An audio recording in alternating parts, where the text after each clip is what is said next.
Hello, everybody, and welcome from Allianz Cloud in Milano.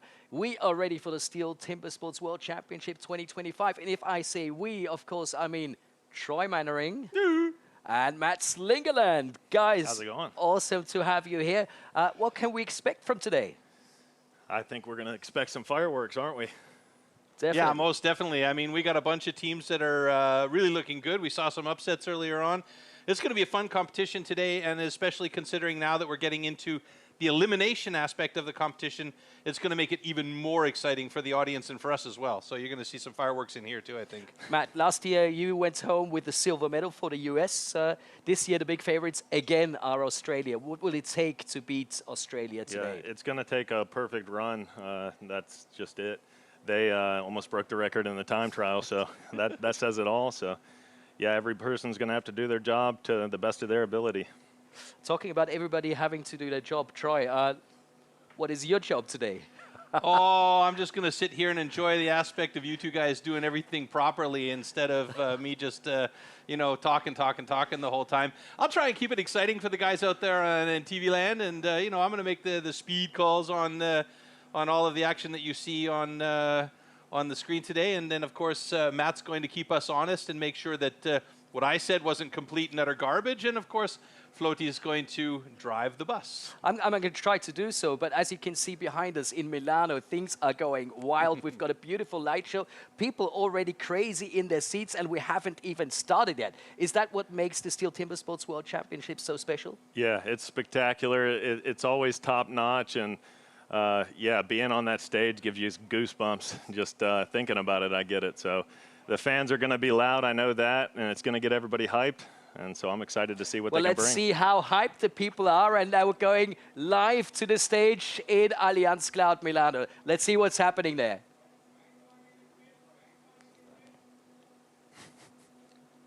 A lot, I can promise.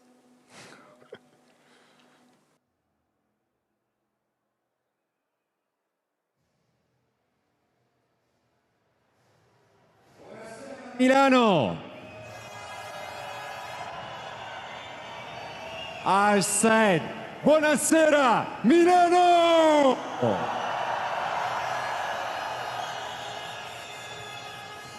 Hello to everyone, my name is Zora and I will be your host in the arena for the Stihl Timbersports World Championship 2025 in the Allianz Cloud Arena in Milano. Today is the day one, the theme competition.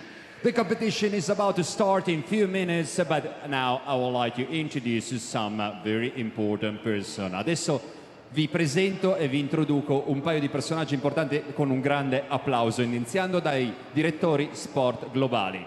So, ladies and gentlemen, please welcome the Global Sport Director from Great Britain, Spike Milton.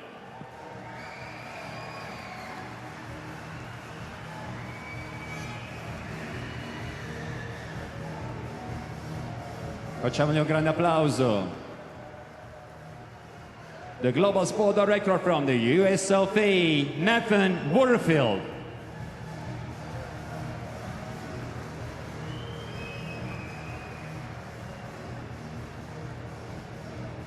E adesso introduciamo i giudici. And now the judges. Judging from Great Britain, Andy Hall.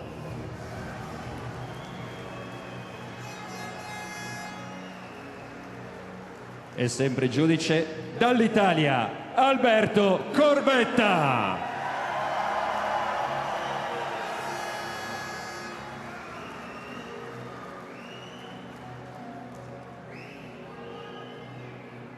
And now if you watch on the video on the gondola, you can see the video judges. So please put your hands together for Mr. Radu Casacco from Romania and Shul Jensen from the Netherlands.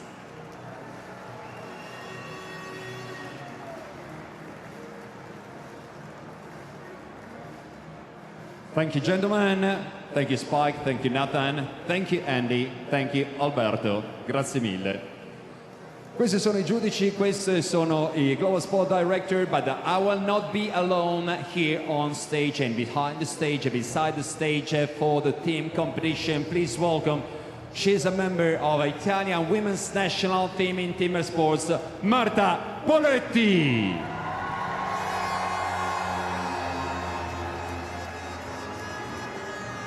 Hello, Marta. Hello. Okay, just tell me one thing. How is the sensation, the emotion to be here with this wonderful crowd? It feels amazing. The Italian crowd is always so warm and can't wait to see what's going to happen tonight. Facciamo un altro grande applauso a Marta. Okay, Marta, okay, ladies and gentlemen, now is the moment to go into the competition to introduce you to 18 teams. Starting the first team in alphabetical order. Please put your hands together for our members, Team Austria. L'Austria.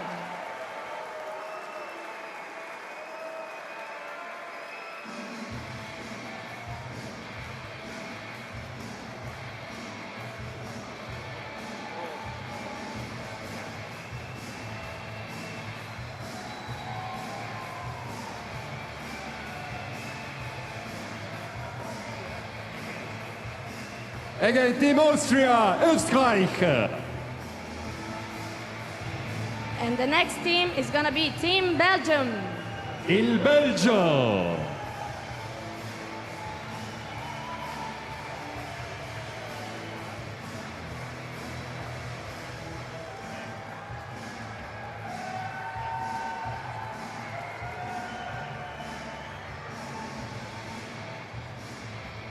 One more time for Belgium, la Belgique.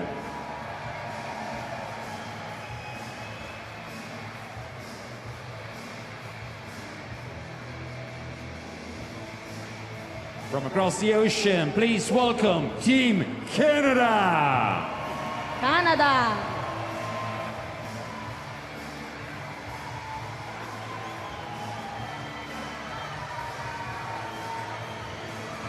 Ancora una volta il Canada.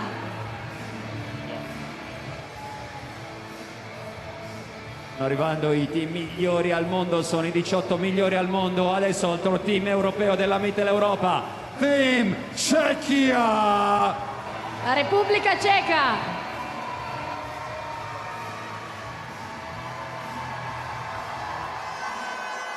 The Czech Republic.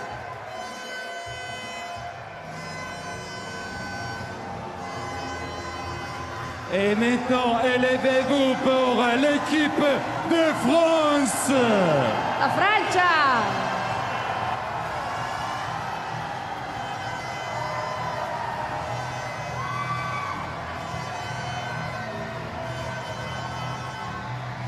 Team France.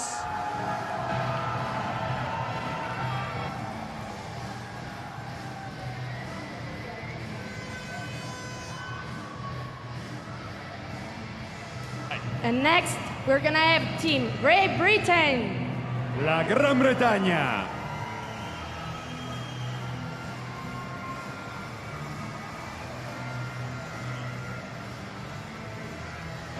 Great Britain.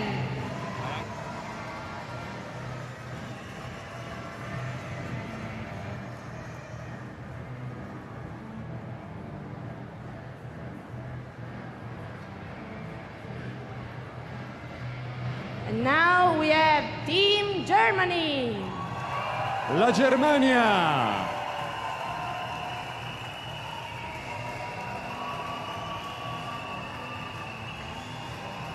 Team Deutschland.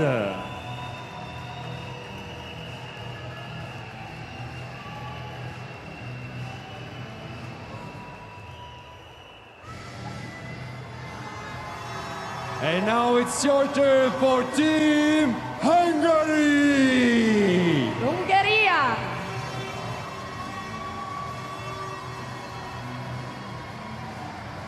L'Ungheria.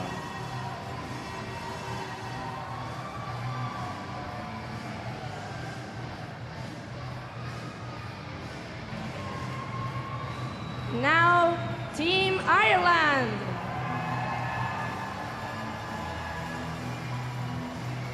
Facciamo un applauso. L'Irlanda.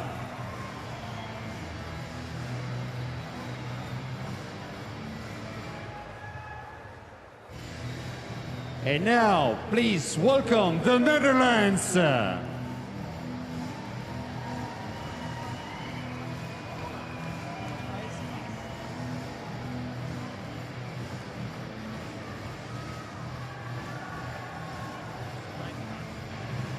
Paesi Bassi, un grande applauso.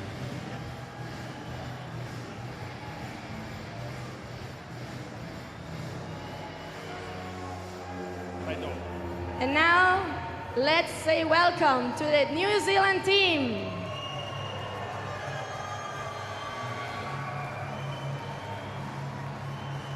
Facciamo un applauso a un team giovane, Team New Zealand.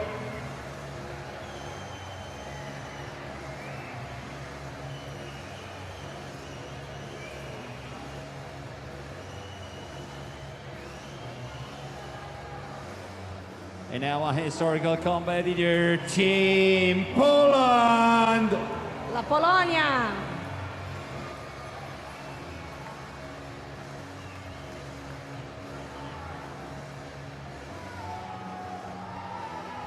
Welcome Polska.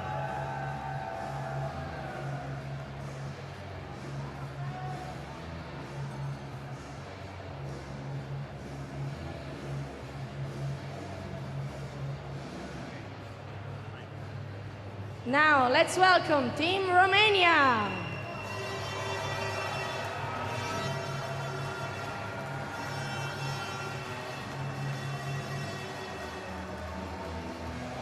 Ed entra la Romania.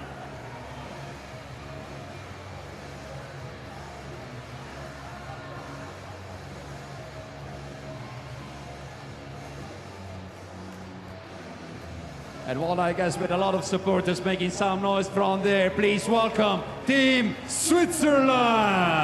La Svizzera.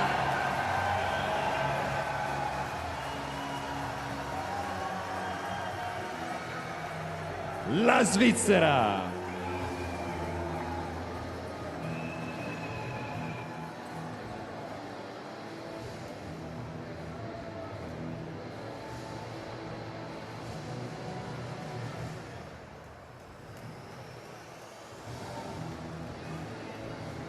And now, big applause for Team Sweden.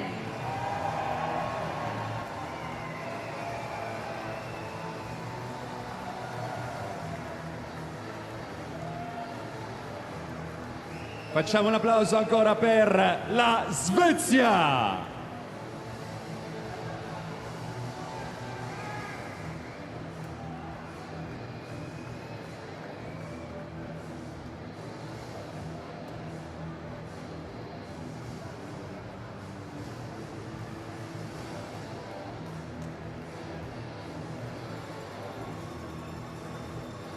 And now, please welcome one of the strongest teams in the world, the United States of America. Gli Stati Uniti.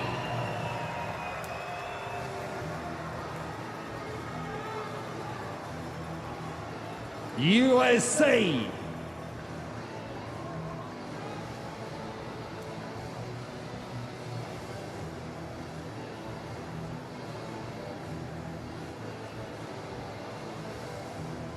And now, ladies and gentlemen, please get a look and watch the gondola, watch the video wall, because we have a video for you. And they will be going up against the champions from 2014 through to 2017, Team Australia. We are getting to witness Australian cutting. We are witnessing not the greatest wood chopping that has ever happened. They will go up against the machines from Australia. It's ridiculous. That is not far off the world record. World record! They've broken the world record and they are repeat world champions. It is all to be decided right now. This is the team to beat. 9 times world champions, going for the 10th title, 5 times world champion in a row, the world record holders, Team Australia!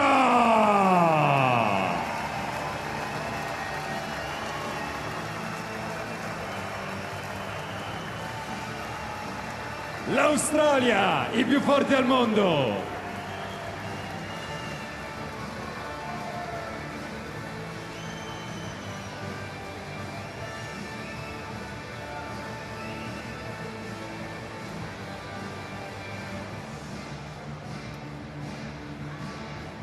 But now we are in Milano at the Allianz Cloud Arena for this World Championship, and once again, watch the gondola, watch this video. Italy is also in the house, representing their country. The national pro champion for Italy. A lot of hopes resting on his shoulders for the Italians. It sure is. Just 1 second can cost you win. We are strong, we are a great team together. But struggled in previous contests. Why there is the risk of a DQ here. It's win or go home. And these guys getting into the blocks right away. Oh, look at that, a personal best. And boy, that was quick. It was very close. You can see how tightly contested this one is between these two teams. It's going to be a close one. It looks like it might be Italy. No! I think we will see something really good for us. Vogliamo sentire tutta Milano, vogliamo sentire tutta l'arena, e il team di casa, sono le asce di casa, i muscoli italiani. Team Italia!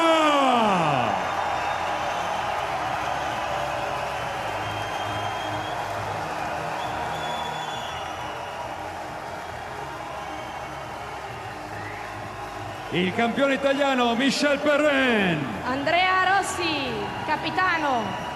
Michael Delpin. Alessandro Ciapponi, mio marito. Alberto Fumagalli. E Mattia Quaker. Il rookie. Team Italia!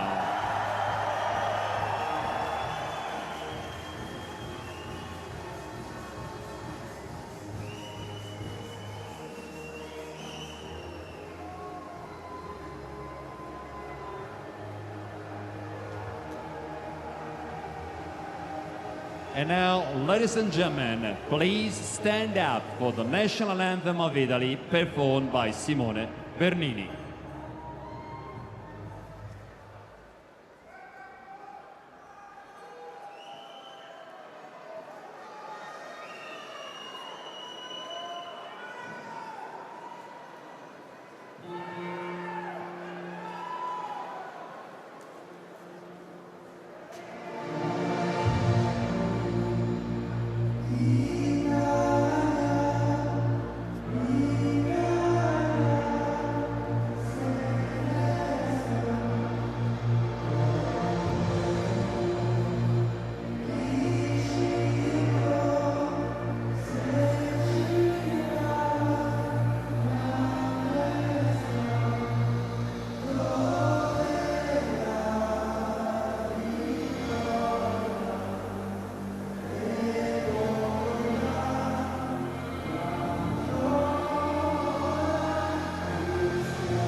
Those are the top 8.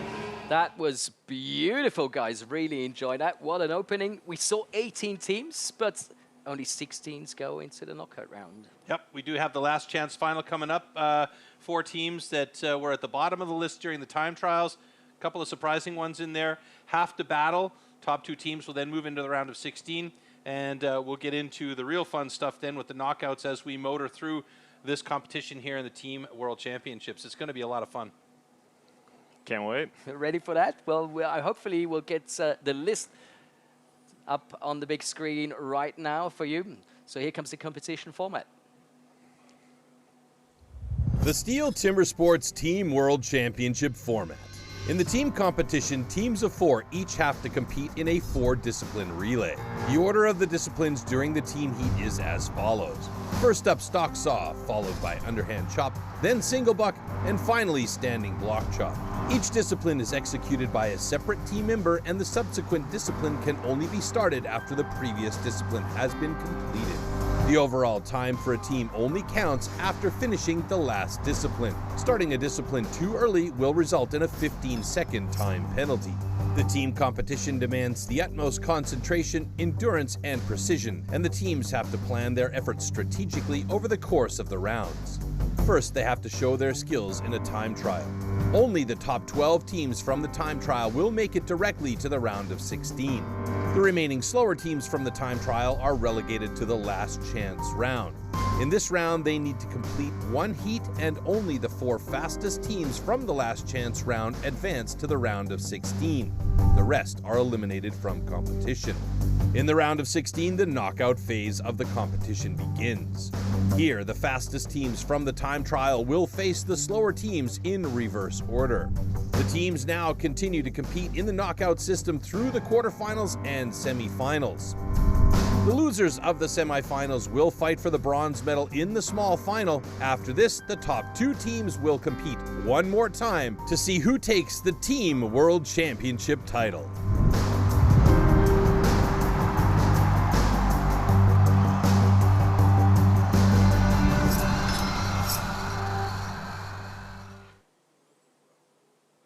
So now that we know how it works, let's take a look at the results of the time trials.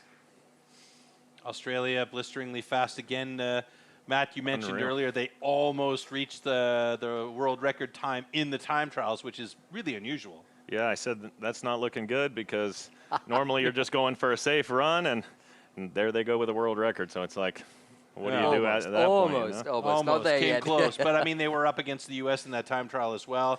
And although it did only have to do with the timing, there's a little bit of that rivalry there as well, right? Yeah. The folks at home can't see the stuff that happened earlier, but U.S. had a little bit of trouble on that single buck and just caused them to have a little bit slower time coming in. So there's something to fix, something to work on. He is a believer, isn't he? Yeah. I have to be a believer. Well, the 4 teams fighting for their last chance are Netherlands, Romania, Hungary, and Ireland. And of course, these 4 teams are going to be the first that we're going to get to see. Yeah, Netherlands struggled a little bit there. I was kind of surprised to see the Netherlands end up in this last chance qualifier because normally we're seeing them in a little bit of a higher level. I mean, among the top 10, sometimes a little bit below the 10 mark, but I haven't seen them down in this position quite a long time. And there you go, last chance teams up on the screen right now. So, Matt, any predictions? Netherlands versus Romania and Hungary, Ireland. So who do you think we're going to see in the last 16? Yeah, I got to go with Netherlands and Hungary there. It's, good choices. They have some strong choppers on those teams, and I think they had some single buck trouble earlier, so maybe they get that straightened out, speed up a bit. Well, it's great to find out if our expert really is an expert today with all these predictions. I think that's a safe I'm going bet. 2-0 right now, 2-0. 2-0, all right. I'm gonna run with the Netherlands and Ireland. We'll see. Maybe my dark horse will jump in there and chop and cut. I like it. Cross our fingers. I got to go for the favorites to start out. You know, get warmed up, and then I start going USA, USA. All right. So let's find out what's happening on stage. Oh, I can hear they're warming up the stock saw. Yeah. One of your favorite disciplines. Yeah. The stock saw has always been my favorite to do on the team.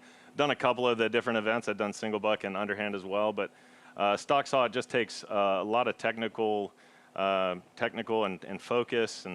And so with that, you just have to lay it down and be consistent. And it's the start into the competition, so I think it's nice to be ahead. It gives you that extra confidence. Yeah.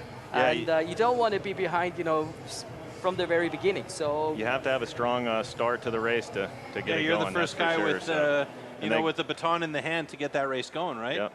Biggest shoes to fill. Okay, so these guys are going to be really nervous now because this is their last chance. Yeah, really, it is all on the line for the teams that are coming up now. So if they can get into that round of 16, then there is always a chance they can make it to a podium.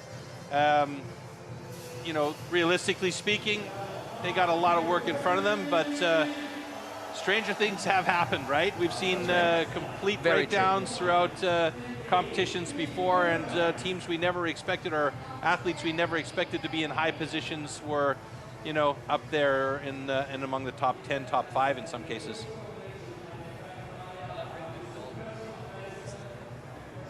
Really nice to see Redmer Knoll. Always feels like he's got no pressure at all. This is the last chance, and he walks in, he has a smile on his face, fist bumps his opponent. But I'm not, that's the outward appearance, but I think there's a storm going on inside Redmer. He's been spending a bit of time in Australia and New Zealand training, making sure that he's really up on every aspect, because he wants to be a world champion eventually as well. He wouldn't mind bringing his team along for the ride, and he's been on fire the last 3 years. True. So he's been on big stages and he's seen it all. So let's see what he can do here. But like you said, he's going to be pretty calm. I think he's getting to do the second event and already did it once today, so kind of get the nerves out. Oh, look at his face. Yeah, Lionel Marinicha, I mean, he is ready on that block for the underhand. It looks like it's going to be Karol Palfi for Romania on stock. And I think that we've got Edwin Dost for the Netherlands on stock saw. So let's see how these two guys go. And you're going to keep a close eye on this one as well. That's right. Also, guys, not to forget, it's about the best time here. It's not who wins the duel in the last chance, but it's the two teams with the two best times that go into the round of last 16, and then we start the knockout rounds. All right, good start by Edwin Dost, looking like he's got a pretty good cut, but I think maybe, it's Karol Palfi with a little bit faster cut, and that gets them going on the underhand chop a little bit faster than the Netherlands, but looking for Redmer Knoll to have a good cut here. He's already on the other side and getting through that second side, moving on to...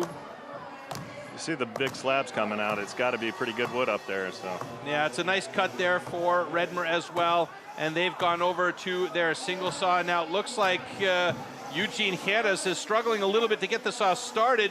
It's even worse on the Romanian side as they've just gotten it going, and Eugene has got the flow. It's not looking like a super fast cut for him, but it's starting to, get to the bottom. The flow is there, but we've seen faster cuts on that single saw, haven't we? Yeah, everybody's been struggling with this single today, so it'll be interesting to see if anybody can figure it out. Ben Terpstra for the Netherlands. It looks like it's Botan Noich on the other side, or is that, no, it's Lionel Marinicha. Netherlands has got a bit of an advantage here, but Romania coming from behind and moving onto that second side quite quickly. One more driver should do it. Oh no, he's got a bit of a hook, and it's the Netherlands. That's going to be 123. Yeah, there's the adjustment really quickly. 124.54. And Romania struggling. There's a big split in the log, which takes away a lot of power from those drivers. If correct me if I'm wrong there. Yeah, no, that's right. And you could see the front. He missed a couple of hits there. It looked like maybe didn't have his drivers in too good. And so when he turned to the back, he had a lot of work to do and just shorted it a bit. So you get a little bit of split and can't drive it off. Now, you mentioned that the audience at home didn't get to see that, but earlier on we had those splits on a couple of logs as well for our time trials. It's just, it's tough to watch that because you can see the axe hit and then the whole block moves before you see the actual cut go in. Yeah, sometimes the guys get a little nervous, might move their hands. So sometimes that just affects the way the axe goes in. All right, so right now the time to beat is the Netherlands, 1:24.23. Theoretically speaking, the next two teams that come up, both of them, if they have very good times, could be the two teams to move on to the round of 16. Maybe pick this apart a little bit for us here, Matt. Yeah, it looked like they were pretty smooth on the stock saw here. I think they're a bit slow today. Maybe that's the wood, just being a bit fresher. Go to the underhand, they both had good flow all the way through, so they're pretty even going into the single buck here. You can see there, he's just trying to drive it off, maybe didn't reach down quite enough. But then they just pull ahead here. It's just, everybody's been struggling with this single buck a bit, and you're gonna see him hang here in a second, I believe. He might be running just a bit too much angle, and sometimes that causes, there it is, oh, just wow. hang that raker on the far side. Yeah, that was Sebastian Ulici, Sebi. And so just allowed the Netherlands to step right in, make a smooth cut, and move on. Big Ben Terpstra, the guy's like 2 meters 40 tall. He's huge. Oh, that and little it just string, hung up hey? just a little bit. Luckily, it didn't affect him too much, but yeah, you'll see the guys just step down a little bit in the back and not have enough wood to drive into, and stuff like that happens. Yeah, the final driver there from Botan Neuch from Romania. Not quite hard enough, but got it through, and so we have two times in the books. Team Netherlands with the time of 1:24.23 as a time to beat. So let's see how Hungary and Ireland do when they come out for their last chance qualifier. We saw Hungary struggle a little bit. I think they got a time penalty earlier in the single buck, so again, that trend keeps rolling, but we'll see what happens here. And you mentioned Seamus Ryan from Ireland has been to every single World Championships there's ever been here. So you know that they got a seasoned vet on the team. That's they right. do, they do.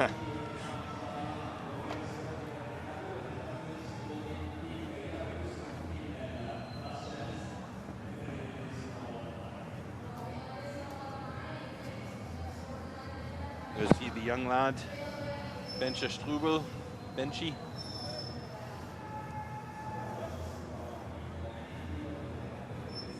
Gavin Thompson on the underhand here.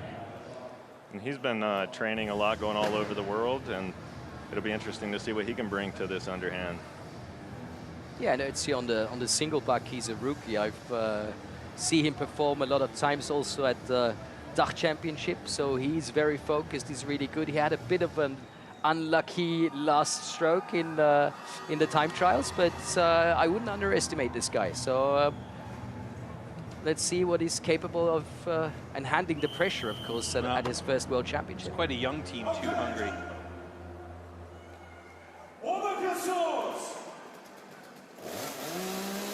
The games begin.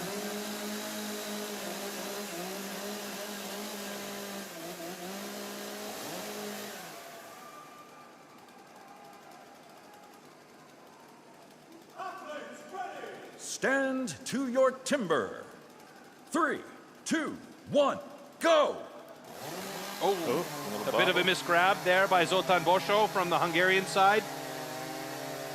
Looks like a nice clean cut though by Patrick Fitzpatrick from Ireland as they send it over to the underhand chop. Now remember, the time to beat here is 1:24.23 set by the Netherlands.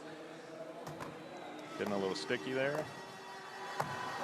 Got to keep the pace on if they want to match that. Gavin Thompson onto that second side, right along with Bencha Strubel.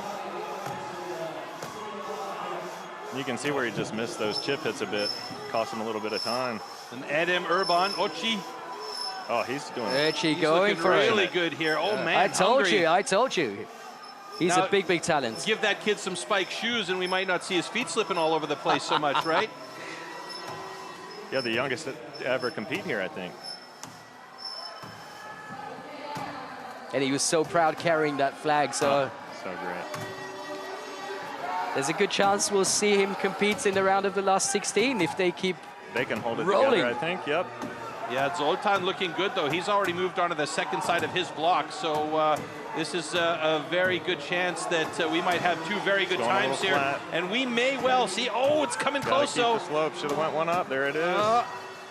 Get it off. Oh, and he didn't make it. Okay, they're definitely faster than Romania. Oh, yeah. All right, so we have the Netherlands and Hungary will be moving on. The Netherlands with their time of 1:24.23. The Hungarians have a 1:28.17. That's unofficial at the moment, but it doesn't look like it's going to change too much. So that was a nice run by Hungary, and actually a pretty impressive single saw. Yeah, super impressive single saw. I haven't got to watch him cut much, but man, he had no problems at all getting through that. It just unfortunately fell apart in the standing there. You saw a lot of miss hits, and sometimes us athletes, we get hard-headed and just think we can drive off anything, and you can see there it didn't work out for him. I don't want to say I told you that she's going to be the one taking those look at, but brilliant. It must be so cool as a rookie to get that performance in and to know you're competing in the round of last 16 at the Stihl Timbersports World Championship. Fantastic. Yeah, and to do so well. So that means Hungary is going to go up against Australia. Yep. And the Netherlands will take on your guys. Should be interesting. It'll keep them honest, that's for sure. Oh, it looked like he hit the bottom of the log there.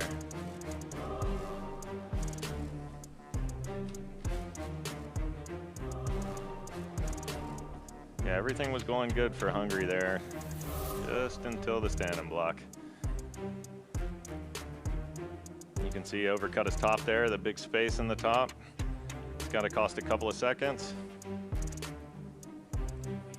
This was the young man that we were both pretty well impressed by. He's got long legs, and he really utilized those legs. So, like I said, give him some spikes, and he's got another advantage. Yeah, it looks like he's been putting the work in for sure. It was a great cut, one of the best I've seen today, honestly. But you can see there, he just doesn't have any slope.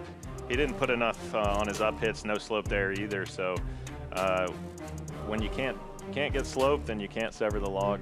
It just doesn't work out. It's almost like you're cutting new material every time, so you're just wasting your time on it. Yeah, that's right. Yep.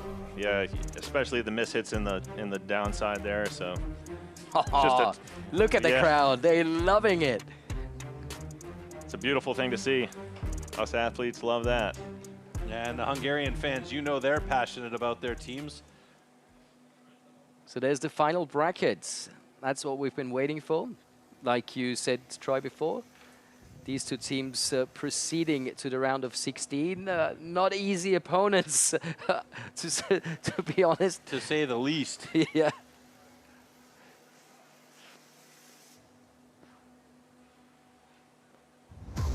You're into tools and tech? Craving key facts, hands-on deep dives, and compelling tests? This is where your curiosity meets clarity. Stihl, focus on. Watch now on YouTube.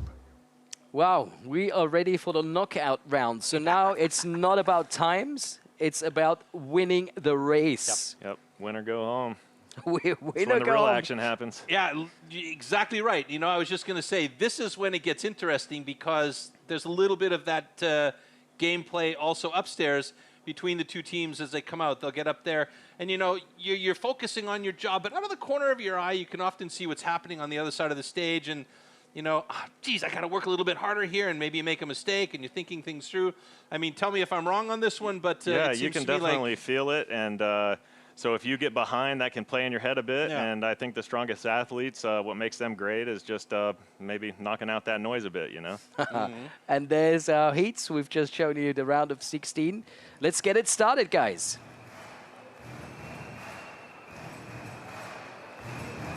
Germany versus Switzerland.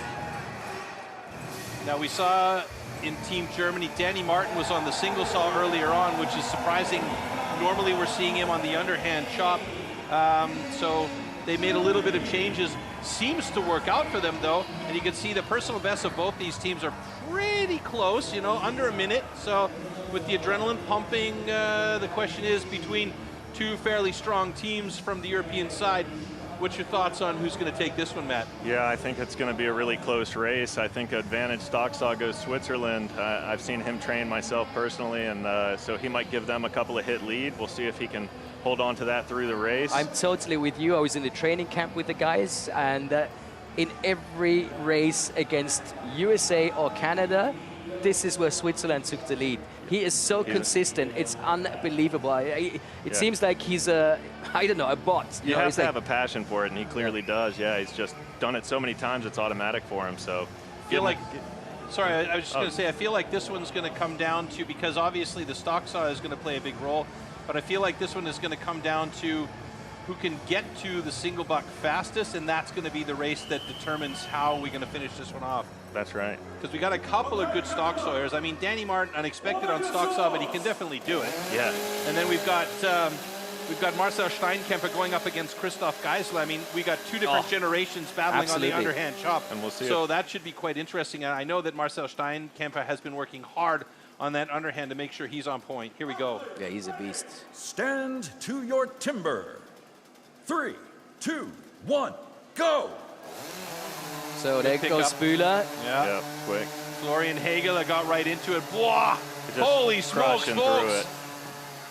Severin Bühler just killed that one, but they got onto the underhand chop, and now here, this is where it's going to get interesting. A big stick for Christoph Geisler, and it's already, we see Marcel Steinkemper onto the other side of that block, working on that second side. He's a big, strong man, and he looks very fit this year as well. You can never call out Christoph Geisler, though. Look at that cut through. Fantastic from Geisler, and he is through it. Steinkemper's got to get back up there. Huge problem for Team Germany right now as the elimination looms for them, and it is... But Danny Martin never gives up. Danny Martin never gives up. No, he is an absolute fighter all the way to the bottom. Last little push there. He shortcut it to get through there, and now it's going to come down to Danny Fielwert up against Oli. Talk about drama. Oli Reinhardt, Danny Fielwert on the other side of his block, going to try and catch up with Oli Reinhardt. Whoa! So good. Oli Reinhardt did it. 105.88 is their time. And Danny Fielwert is going to keep cutting his way through there to get that time. They still need those points in the position, but it is Team Germany eliminated by Team Switzerland here.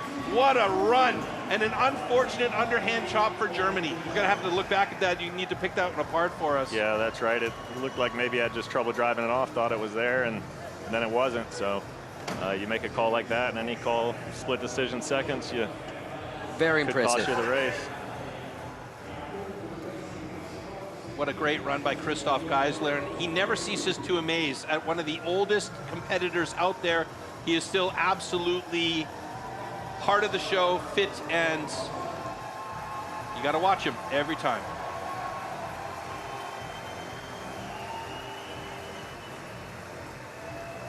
And the winner is Team Switzerland. Look at Oli Reinhardt. So happy.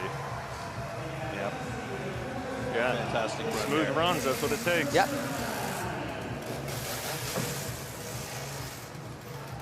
So here we are in the knockout rounds. That's what it's all about. Beautiful. Yeah, fantastic. I'm looking forward to seeing what you have to say about this, Matt, because that was an amazing stock saw. By both these guys, but Severin Bühler. I mean, really. Yeah, beating somebody by a second in a one-cut race is just unreal. Just helps your team get off to an easy lead.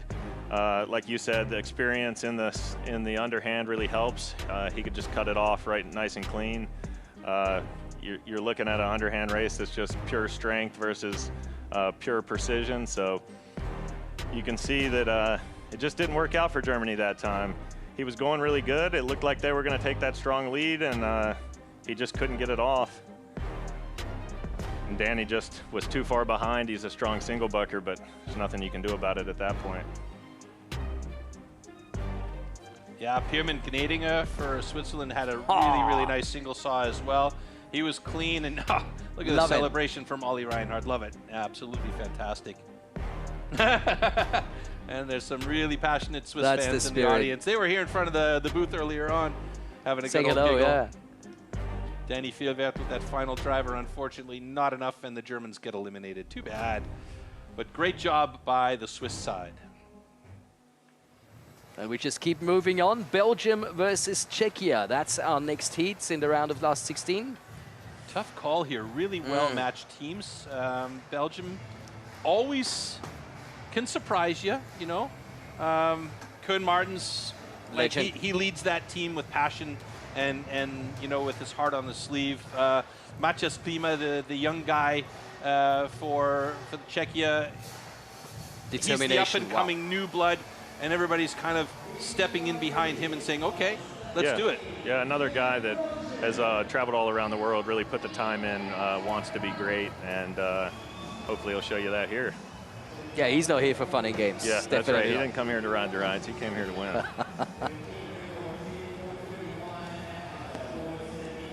Belgium has a ton of potential coming up through their ranks as well. I mean, led by Koen Martens, he is the Belgium champion. There we see Matthias Klima. He's a big, strong kid. And they've switched him up. He was cutting underhand a couple years now and switched him to the anchor. See how that plays out for him. I mean, he's one of those guys I think you can put in pretty much any position there, and he's going to do well. We saw him do a great job at the European Championships, the European Trophy. Yes. And you know, he was going from one discipline to the other, and absolutely killing it. There we see on the left-hand side Camille van Reemdonk. Oh, that's what a beast. The young guy there. I mean, you know, he is the new generation, the new talent that's coming up. Absolutely a multi-talent, but you put that guy in this situation, he's like, come on, let's go. Yeah, those are the guys you need on your team, you know, really get you fired up. Okay, gentlemen, warm up your swords.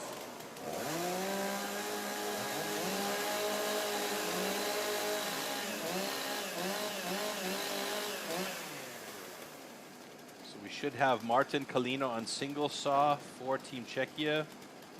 Athletes ready. Stand to your timber. 3, 2, 1, go! Belgium renowned for their stock saw as well. They've had some really good stock sawyers in the past, and oh, not this time though. It was a bit slower for Belgium as Czechia got to the underhand chop quite quickly. It looks like Zdeněk Maras is on the underhand and onto that other side, moving quickly through that block as look at Camille. Koen Martens getting some support from Camille as he sends the sign over. But right now, Czechia looking really good, but Belgium doing a great job to catch up. Oh, a huge sticky saw there for Belgium. Martin Kalina just hammering away at that saw. Oh, he pulled it through.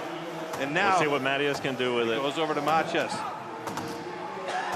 Looks like a good 8-hit front, nice and safe. Oh, but Camille, he's just going for it. Yeah, Camille's risking everything. He hates that block. He hates it. He hates it. He hates it. Matthias. Oh, a little stick at the end for Matthias. Oh, 104.27 for Matthias. That's a great time as well. And Camille van Reemdonk a 110.27 to finish it off.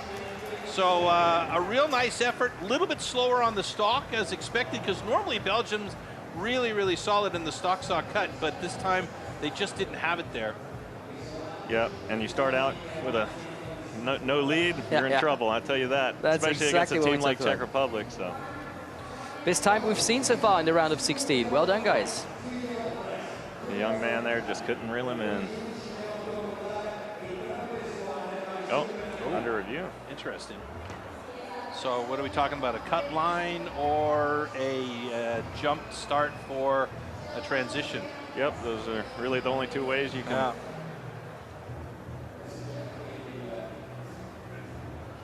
So Belgium is the side that's under review at the moment. It's kind of a moot point, actually, because the only thing that can happen is they can lose some more time, and that will just mean that it's, both. Yeah. Now I'm confused. So now it looks like we're going to have to go back to our competition control center, and Shul Janssen and Radu Kasaku, our judges, will confer with them over the mics to see what's happening, and then we'll get the update here as soon as they do. The drama begins. So let's see if we can sneak a peek here at the screens and what they're looking at. See a lot of flashing lights. I think it looks like cut line, maybe. Yeah. Yeah, they're looking over the maybe an early there. start, to be honest. Could be. I thought Camille, but he he didn't touch the wood. He wanted to start early. He stopped and then he restarted. So Yeah. I really have no idea. Yeah. No clue from my side. Luckily, you two are the experts. Show me a replay. Show me a replay. I'm a chanter, if you haven't noticed. We like it. But I love the technology in Stihl Timbersports nowadays. Look at that. There's no possibility that these There's no cameras question. are not going to, you know, find whatever's been happening. It's really such a great thing that came to Timbersports is having all this video timing. There's just nobody fighting over anything, no questions. It looks like it's a transition penalty. And they're looking at the line there, from too. From stock saw to standing. Yep, and that line. Or underhand, excuse me. It's pretty close to that line there on that stock saw. Maybe on the far side there he's looking at. Camille in the picture as well, so yeah, your guess is as good as mine. We can't go from stock saw to standing. That would be a massive jump, right? Absolutely. So well, there's I don't two know things that are under review. It's not just one. Or maybe it is a cut line. Yeah, it's looking close on that far side there. Both sides, really. It's interesting that the top has line and the sides don't. But it looks like it's from single to tell. Standing. Oh, yeah. Okay, so decision coming. Here we go, folks. Looks like could get interesting. Yeah, I suppose he was trying to make up time. Got to do it somehow.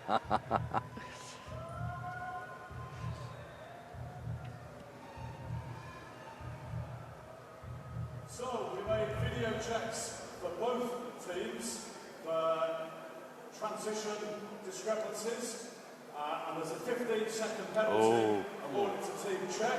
So the winners. Oh my goodness! Heartbreak for Team Czechia. Oh my goodness, that is a kick in the teeth for Team Czechia. They are eliminated because of a transition penalty. And you know, the worst part is they didn't need to rush it. No. You know what I mean? They were already ahead. There was no point in rushing it. And very true. Sometimes the nerves just get to you. It's the first race of the night. Big pressure. When you're on that stage, anything can happen. Maybe we'll see it here. In fact, and I believe it was the transition between single to standing. So hopefully our fantastic camera people will be able to give us that transition from the single to the standing by Team Czechia. And it did. Let's see. But in any case, great pictures. Yeah. And what a good race. Back and forth the whole time. Very enjoyable. That's what you want to see on this stage. The big man getting some warm up.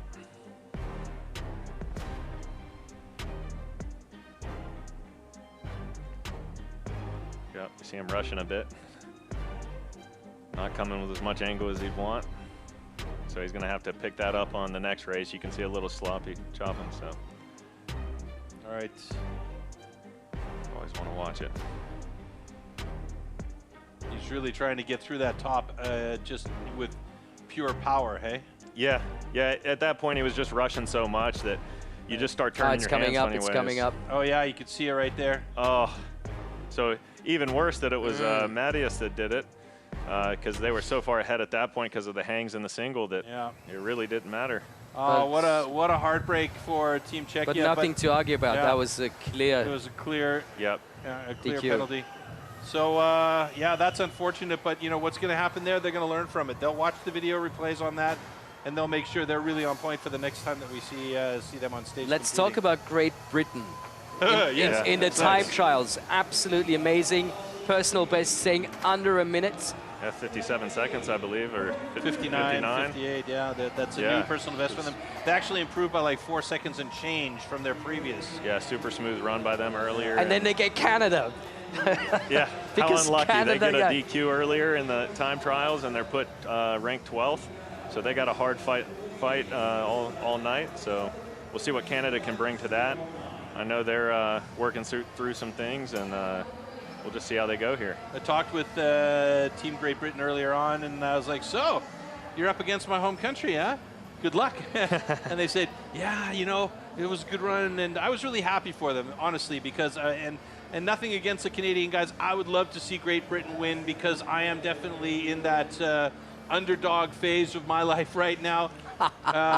You know, and underdog phase of your life. Yeah, right. Okay, okay. All around. I'm looking for the small guy to take that step and really be able to take on the big dogs. And come on, let's be honest, Canada is one of those big dogs. Oh, for sure, for you sure. know, they're struggling a little bit. They've had a few problems. They got injuries they're dealing with. That's right. Great Britain had a real smooth time trial run, so I would love to see it. I'll be happy if either one of these guys, these teams go forward. Yeah, and I think it'll be a closer race than one might think. Like you said, with Great Britain really stepping it up this year, so let's see what happens. Stand to your timber. 3, 2, 1, go! So good pickup by both sides. It is, in fact, Graham Turner on stock saw. I thought that he was going to be our standing cutter, but looks great as they get through there. Oh, look at Nathan go. Nate Cumberland, just absolute monster. Oh my goodness, Nate. He's going up against Glenn Pendleton, the British champion. And they're through, and that's going to send it over to Jeff Larkin on the single, but right there with him is Tom Redmond. And Jeff Larkin's got a nice pace going through on that single saw. Tom Redmond trying to catch up with him. Oh, and oh my goodness, now it's going to come down to that could be a penalty Sterling again. Hart. Oh no. They're going to have to really go for it and hope they can make up the time. I don't know what they're talking about. Great Britain with a new world record on their graphics. That's absolutely not true. They're just trying to pump the crowd up. Oh, look at Sterling look go. at that log. And this guy is injured. This guy is seriously injured. Yeah. So there you go. That is all she wrote for Team Great Britain. So, as Rob Chatley tries to this get is going to through be that so block. close because they're going to get a penalty. They're going to get a time penalty, guys. Canada's going to get a time penalty. I missed something here. Kind of back up me on me for a That second. that was not a clean cookie on the single buck. At the end of the single buck, he had a little piece. You can see it there on the screen. They broke it off. Yeah, okay. And if he didn't cut his whole wood, that's 15 That'll seconds. be a 15-second penalty. So Great Britain has 1:04.49. Do your maths. Do your maths, Trey. Come on. 57.51. So that means Great Britain theoretically could go through. How good. How good. Oh, wow. Interesting. Yeah, it's just too much wood there. You can see. Yeah, for sure. I believe he did it the same thing in the time trial. It didn't happen quite as bad as it did there, but maybe he's just anticipating that. I set the saw. They set the saw far out to the outside for a thin piece of cookie, but you know, less drag on the saw. Correct, but it has the risk of breaking off if the saw bows even a little bit. Yeah, you're playing with fire there a bit. He went a bit too thin, and this will be an interesting situation now. What a tough go. Actually, I'm very sure that's a 15 seconds time penalty, and Great Britain are going to go through to the next round. There. So, looks that like is heartbreaking for Canada. Absolutely. Good thing I wasn't. There we have it. Good thing I wasn't guessing winners, or I'd be looking bad. And you saw Tom Redmond was looking, arms crossed, looking back and forth at the two guys, going, we're going through. Unbelievable stroke of bad luck for the Canadians. But you know what? Like I said, it's time for a changing of the guard. I'm upset that, you know, the Canadians had to go down that way, but I'm happy for Great Britain that they're moving through. Yeah, real big shocker there. Wow. Got clean starts by both of them. Going into the underhand, though, it's hard to beat somebody like Nathan Cumberland. He's got pace, power, accuracy. He's got the whole deal, so gets through this no problem. And just when you think you have it in the bag and you're on that team, something will bite you. Glenn Pendleton, such a strong competitor out of Great Britain, though, and you know he tried to keep up with Nate Cumberland. There is where we see, actually it's not as thin a cookie as I thought it was. It just had... Yeah, I think he just dumped his hands over a bit, anticipating that coming off. And when you anticipate something coming off, it's never good. See his feet come off the back there, and when you get off balance, you start doing crazy things. And he knew immediately. He knew immediately. Yeah, and once Sterling starts going, what's the point of going back and getting it? Yeah. Oh, this man is going through pain. Yep, gets hurt one day before he comes. What bad chance there. Super Not the worst luck. situation, to be honest with you, for Team Canada. It'll give them a chance to recover and recuperate. So that's right. It's a tough situation, but one that they're going to have to live with, and it's the earliest exit that they've had in about 10 years, I think. Yeah, they're always podium finishers right there. Shocking, but that's what makes it interesting, right, guys? And the French crowd is singing the national anthem as their team is walking out. How about that? So great. Yeah, there's no atmosphere like the one at World Championships, that's for sure. That's an interesting one as well, Poland versus France. I wouldn't want to put my money on either of the teams. It's with no Dubicki, it should be interesting for Poland. His brother's cutting the underhand, so I haven't had much tape watching on him, but we'll see what he can do here against France. What a crazy start into this World Championship. And then you got this guy, future Olympian, just absolute monster, ready to just tear that block right apart. Yeah, Simon Grunwald, he won their championship this year, so he's representing as a very young man. It'll be his first ever foray into an individual world championship. That's coming up tomorrow.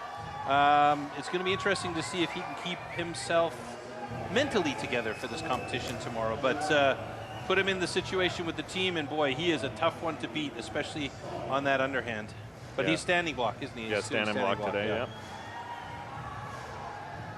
And I think that's a good choice, you know, to be the final anchor. man and the anchor of the team. Nikolai Grunwald, his brother, his older brother, in fact, is in position 1 as the stock sawyer. Nice to see family in the sport. Adrien Courteau doing it for the French on that starting position. So let's see how this all comes together. We'll be keeping a close eye on Marcin Dubicki. Stand to your timber. The underhand for Poland. Here 3, we go. 2, 1, go! Oh, nice grab by both guys. Nikolai Grunwald looking quite good on his cut. Getting down to the bottom. Oh, France just slightly ahead.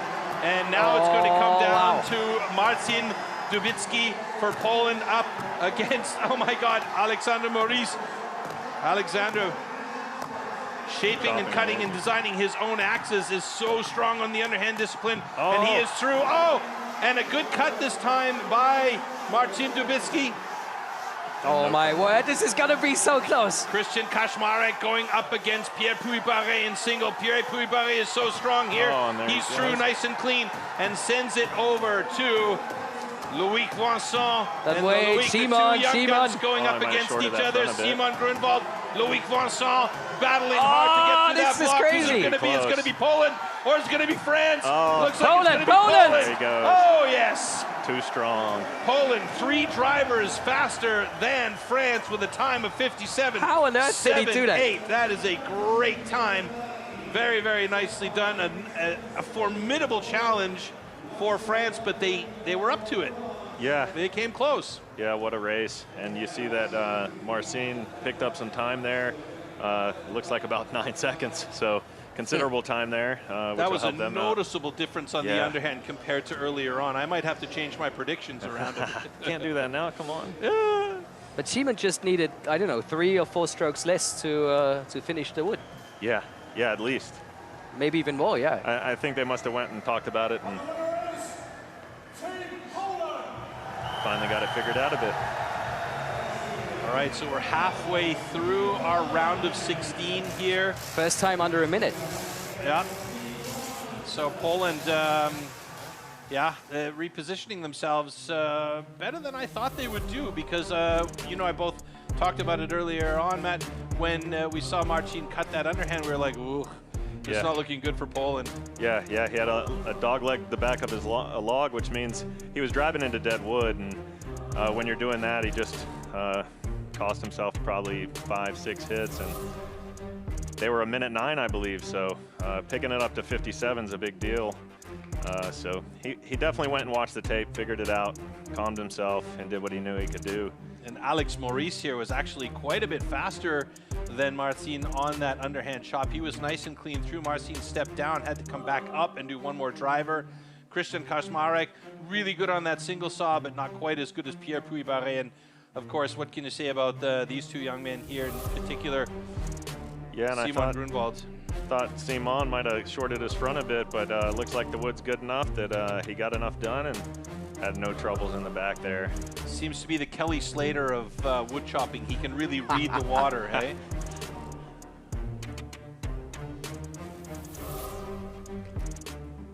Ecstasy in the crowd. Yeah. Doesn't matter who wins. Yeah. Okay. Are we ready for Australia? Yeah, this should be an interesting challenge for Team Hungary. Getting in there through that last chance qualifier and having to go up against the now 9-time champion. I mean, hello? Yep. Yeah, and I did talk to Australia there after the time trial, and they're going to switch it up a bit here. You know, get some warm-up maybe for Braden for tomorrow. He's going to get a single buck race in here, so that's something to watch to see how they can hold it together, even though they're switching it up. But I'm sure they'll have no problems. So Braden's going to take on the single saw. That means that Cody Steers is going to be on underhand chop. That will leave Mitch Argent on the standing at the end. And it looks like we might have Lawrence doing stock saw. Yep. Yeah, you don't want to switch up the first and the last event really. So you'll see those guys out there all day. You want to get them in a rhythm, but doesn't matter as much for these guys at least, how seasoned they are, to just give another event a go. There you see Bence Strubel. He's the Hungarian champion. But how cool must it be for Ötzi to go against Braden, you know? Yeah. Love it. So great. Somebody get that kid from some spike shoes between then and now? Oh, yeah. Did switch to the spikes.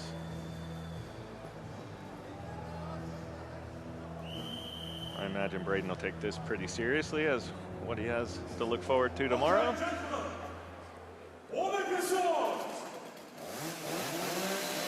It's going to be interesting competition for the individuals tomorrow because Braden is a former world champion in the individual competition, and he knows exactly what it needs to be done. And the first time he won it, he had a pretty dismal hot saw. So maybe stand to your timber tomorrow.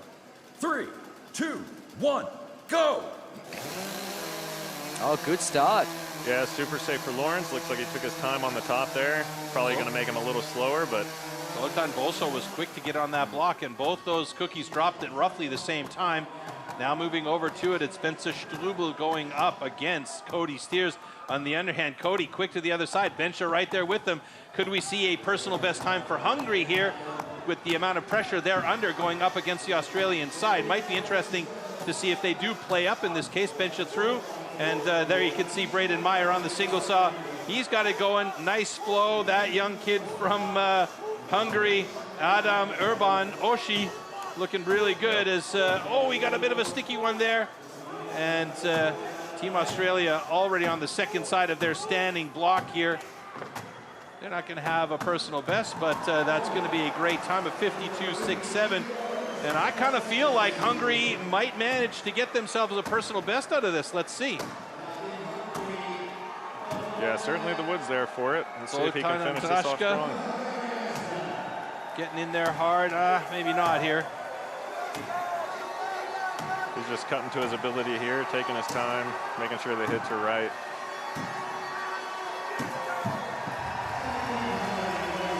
It doesn't look like they've got a personal best out of this one, but enjoying themselves, continuing and going right on through. And I mean, that's a big test. Oops, sorry, moving the whole desk here. That's a big test for that Hungarian side.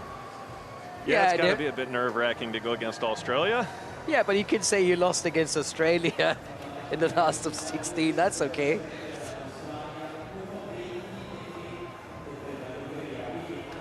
And Braden Meyer looks like he's on a mission. Yeah, that man gets focused and almost nothing can stop him. It's a pretty cool thing to watch. Yeah, Mack truck with a blade. Best idea ever. And the winner is Team Australia.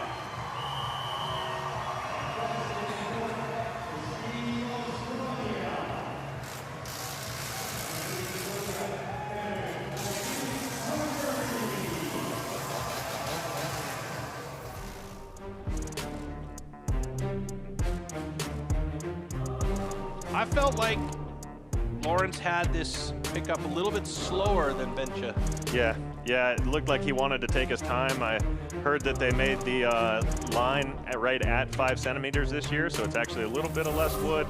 You used to get 5 centimeters and a crayon line, and now you're just getting the 5 centimeters with the crayon line. So that's a big deal for these athletes, and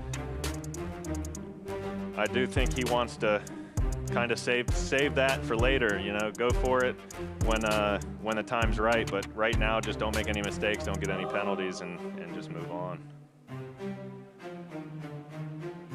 You're absolutely correct about that focus from Braden Meyer. Yeah, he gets to these big events and just turns something on, and there's almost nothing that can stop him at that point. So we'll see if he can carry that through and what he can do with it. There's really no arguing the transitions with Team Australia. They're so practiced, they don't even need to really rush through the transitions. We saw there that Mitch took his time on that backswing after that cookie dropped. So it was a really nice run. I'm not their fastest time, but good. Stand to your timber. 3, 2, 1, go!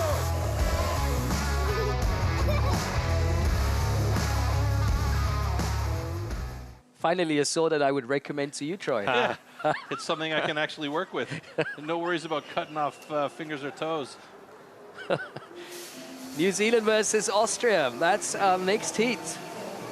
Yeah, and this should be interesting with the young New Zealand team. This would be one of the youngest team they've ever had. So to see how they can hold it together here will be very interesting. Yeah, Chris Lord, Jack Jordan, Cleveland Cherry, and Quinton Fawcett. There we see Cleveland Cherry. A couple past rookie champions there. Yeah, taking care of standing block chop, where Jack Jordan will be on the underhand. On the other side, there you see Armin Kugler, the perennial Austrian champion. The last, I think, 10 years he's been their champion. Lukas Wagereiter taking on stock saw duties this time. Looks like Gunther Dahlinger might be our underhand. That's a bit of a switch around as well. No, actually, that's exactly as they set it up earlier on. I'm sorry, I'm just talking out my left ear here. All right. I wonder what team she supports. Right. Okay, gentlemen, one of your swords.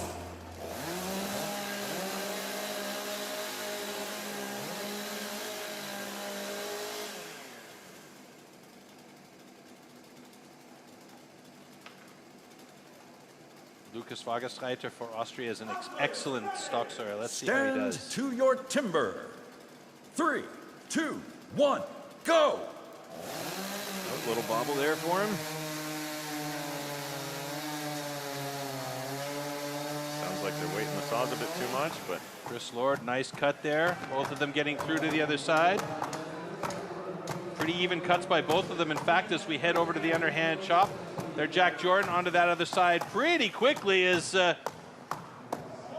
we now see Gunther Dahlinger switching the side, but now... Doing a great job. Yeah, doing a great job, but New Zealand has a distinct advantage here as Gunther is still working on that second side of his underhand chop, so they haven't even gotten to single saw. Just joining him now is Josef Leier, but New Zealand is moving on to their standing block chop, so this is basically just an educational run for the Austrians, and New Zealand is going to take this one down, so it's about trying to get a good time in the books there as Cleveland Cherry is already on that second side of his block, working hard to get it done, and he will get it done in a 58.82. Great job.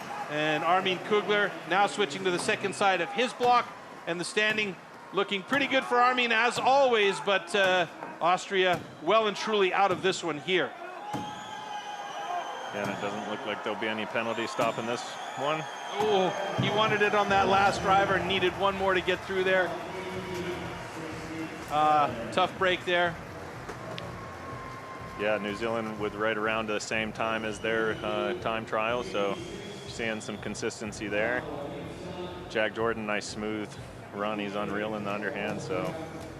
For sending a group of young guys over with no backups, New Zealand is looking very, very solid. That's right. for a team to stay under a minute. First of all. Yep, looked like he struggled a bit with the single. Maybe that's what his face is about there. But other than that, nice and smooth.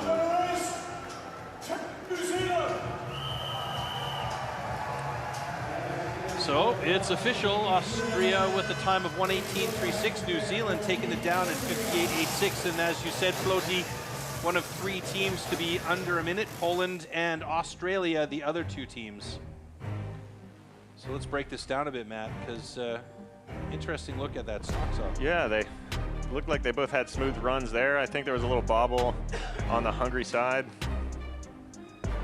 But Jack Jordan in the underhand is unreal. I think he played it a little bit safe in this just to kind of get himself going. But even doing that, he's just so fast. Has no problem getting this off. Whereas you see the other side of things with Austria, he just has trouble driving it off, maybe not reaching that bottom wood enough. So they just fall way behind in that event and just impossible to make the time up. And Quentin, he's a really good single butt cutter over there in New Zealand and Australia. So bringing him, I was interested to see how he was going. So it's nice to see him have a smooth run.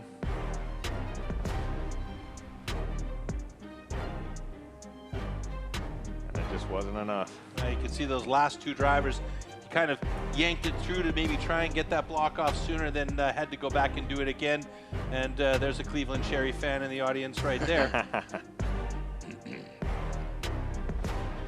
And that's what you're looking for in these early rounds. Just maybe for them, try to get under a minute, try to be smooth, and move on. And now the home nation to compete against Sweden. That's a nice one. Yeah, we'll see if this home crowd can bring them back. They're a young team as well, just getting better every year. And there you go. Hear the roar. Team Sweden's been an interesting conundrum in the last few years because they have some fantastic individual talents, but they just seem to struggle getting to that top 5 positions, you know? Yeah, get to that next level, and I think they're a team that's been together for a long time, and that's something that will help them here, at least in the early rounds.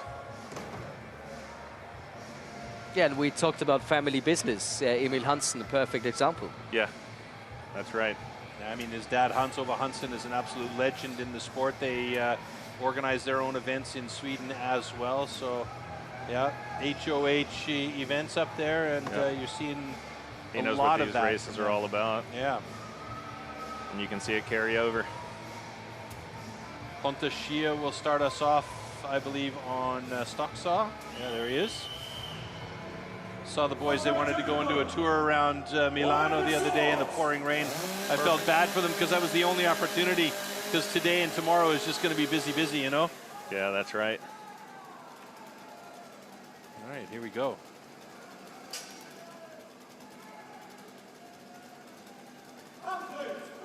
Stand to your timber.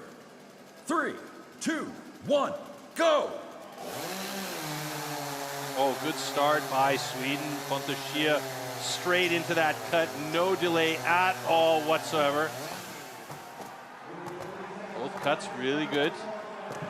Interesting to see Andrea. Oh, look at him go. Really going for it. Yeah, interesting to see Andrea Rossi on Stocksaw for Italy today as yeah, but now I know why. Look at that. I mean, absolutely fantastic run there from Miki Delpine. I think it's Miki Delpine, is it? Monsieur. Oh, this is so close. And now moving it's still over. anyone's game. Yeah, I think Sweden's just too far ahead at this point. But Emil Hansen on the second side of his block, and Alessandro Chiapponi now starting on the first side of his block. And Emil Hansen, he's going to drop that thing off in 53.13. Personal best. A personal best for Sweden. Could this be the year where they've taken the step? I don't know. But we're going to see and find out tonight. That we will find out. Unfortunately for the Italian side, they are eliminated. But that was a really nice final run from Alessandro Chiapponi on the standing block chop. Very, very well done. And a big bow Second best time so far from Sweden. Yeah, very impressive. Yep. And a personal best, and so far the only personal best in the mix. Yeah, they're going to be happy with that, and they're going to try to build on it because 53 is pretty quick. Yeah, that's a real nice fast time. That's good for your confidence.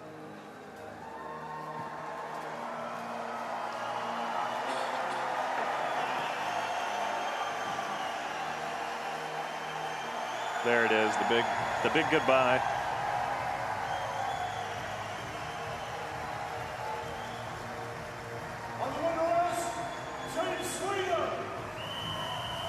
So that means we're going to have to say goodbye to Italy, but of course we're going to watch the slow-mos of this duel, and afterwards I'm pretty sure we're going to get one of the Italian athletes for a short interview. Here it is, 2 clean starts. Sounded to me like Italy was putting a little too much pressure on their saw, but might only have costed them a couple of tenths there, so not the end of the world. But you see the pace that Michel just brings out here is, can tell he really has to go for it, but he wasn't even standing up. He was just yeah. Yep, and Ferry, he just cut so smooth, so clean. It was just too much to overcome.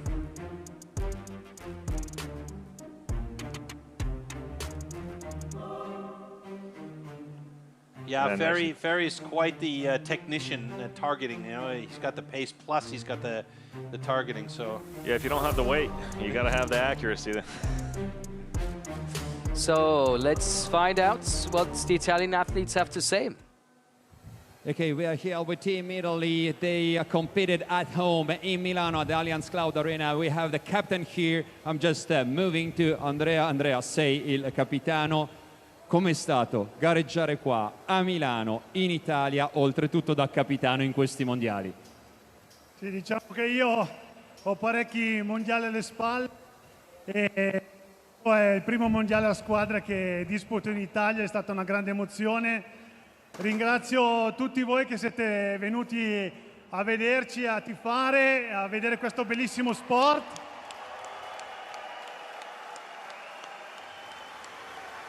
Siete stati sicuramente la marcia in più che comunque ci ha fatto fare il nostro record personale e niente, spero che potrete rivedere presto Stihl Timbersports. Fategli un applauso, Andrea Rossi, il capitano dell'Italia. Okay, has been a lot of world championships for Andrea Rossi. That's the first team championship in Italy, and he thanks the public for all the support and all the energy they gave to the team, especially for their personal best, the personal best of this team here in Milano at the Allianz Cloud Arena. And thank you to all the public. But now I have here also Alessandro Ciapponi. Why do I'm interviewing Alessandro Ciapponi? Allora, l'emozione di essere a Milano. Non è facile superare queste emozioni, ma anche l'emozione di sentire il commento di tua moglie. Quello sicuro. Con un pubblico così non si può certo una carica pazzesca. Io direi anche a voi grazie mille veramente a tutti che ci sostenete e fatevi un applauso anche a voi che ve lo meritate. Okay, the question was a big emotion to compete here in Milano and a big emotion to hear the voice as MC, as the talent MC of his wife, Marta, which was announcing together with me. And he said, yeah, that was incredible. Thank you to the public. Thank you everyone. And I'm proud of you Italians. And per favore, adesso voi al 3, tutti in piedi e tutti ad applaudire, ad urlare. Forza Milano! 1, 2, 3!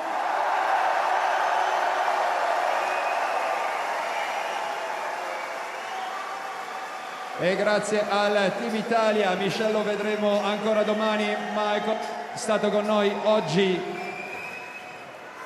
E adesso diamo un occhio sulla gondola, sul video wall, sugli schermi. Beautiful scenes, that's what we like to see. And what you guys just told me, it's not just his wife's birthday, but they're getting married on Monday. Did I get right? So his birthday is today. Yep. Yeah. Marta's birthday is on Sunday. Monday, and they're getting married, on Sunday. What a weekend, huh? What a weekend. I think they had a little plan in mind for the after party, maybe. What are the chances? And that's my kind of after party. Wow. That's right. So big happy birthday to Alessandro Chiapponi. We gotta wait to wish Marta happy birthday because that would be bad luck. But I think she knows the sentiment as well. And here we go. Last round of 16. United States of America versus the Netherlands. And again, it's going to be an interesting race. The people might not have saw it earlier, but Mark had trouble there in the single buck and had about 2 or 3 hangs, probably cost 4 or 5 seconds in total. So probably because he lost too much weight. Yeah, that's right. Looking lean and mean. Yeah, he's looking great. Mark O'Quinn was one of the bigger boys out there, and now he's looking quite svelte and fit and ready to go. I can assure you he still has the power. Yeah, I don't doubt it. Ben Terpstra there, standing block. Just saw Redmar Knoll on the underhand earlier. Eugene Gerrits setting up on that single saw for the Netherlands, and we'll probably see Martijn Harms on stock saw to start things off.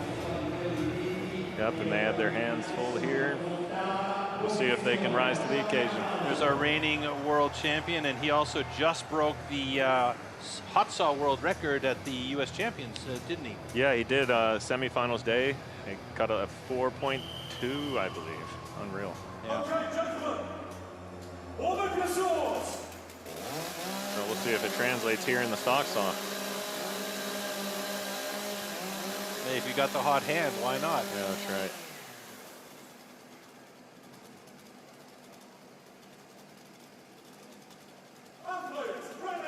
Stand to your timber. 3, 2, 1, go! Yeah, looks like a nice safe start. Yeah, Edwin Doos, by the way, doing the stock saw for the Netherlands. I have to correct that. Is a nice clean cut. Both of them get going. So now it's up to Matt Kogar to try and get through this block for the U.S. and onto the other side quickly is Redmar Knoll, keeping right up with Matt Kogar, but he is through and sends it over to big Mark O'Quinn, or well, not so big Mark O'Quinn. Yeah, he looks great, like actually. He's having a great time. Really good. They said he was looking strong in training camp, and that's showing there. Eugene Gerrits now getting through on his single saw, but they've already sent it over to big Jason Lenz. And Jason saunters around to the other side of that standing block and starts to get going on the second side. It doesn't look like they pushed themselves too hard in this one, as they dropped the block in 55-47. But looking strong indeed. Netherlands might well have a decent time here as Ben Terpstra starts getting going on his second side of that standing block chop. Yeah, I think after mishaps in the morning, you kind of just got to go out there and chop your race and take your time and just do what you have to do. And well, he can see it. He can see it. And there it is, 122.30. So no PB for the Netherlands on that one, but they are through. Unfortunately, eliminated from competition here in this round of 16, so we will not see them anymore. And there is a very close check on the. But a quick check. So yeah, it didn't seem like that they needed a long time. Yeah, so overall smooth run there by them. They should be pretty happy with that. Even if there was a 15-second penalty by the U.S., they still had enough leeway to be able to make it through on this one. On the winner is Team USA! There you have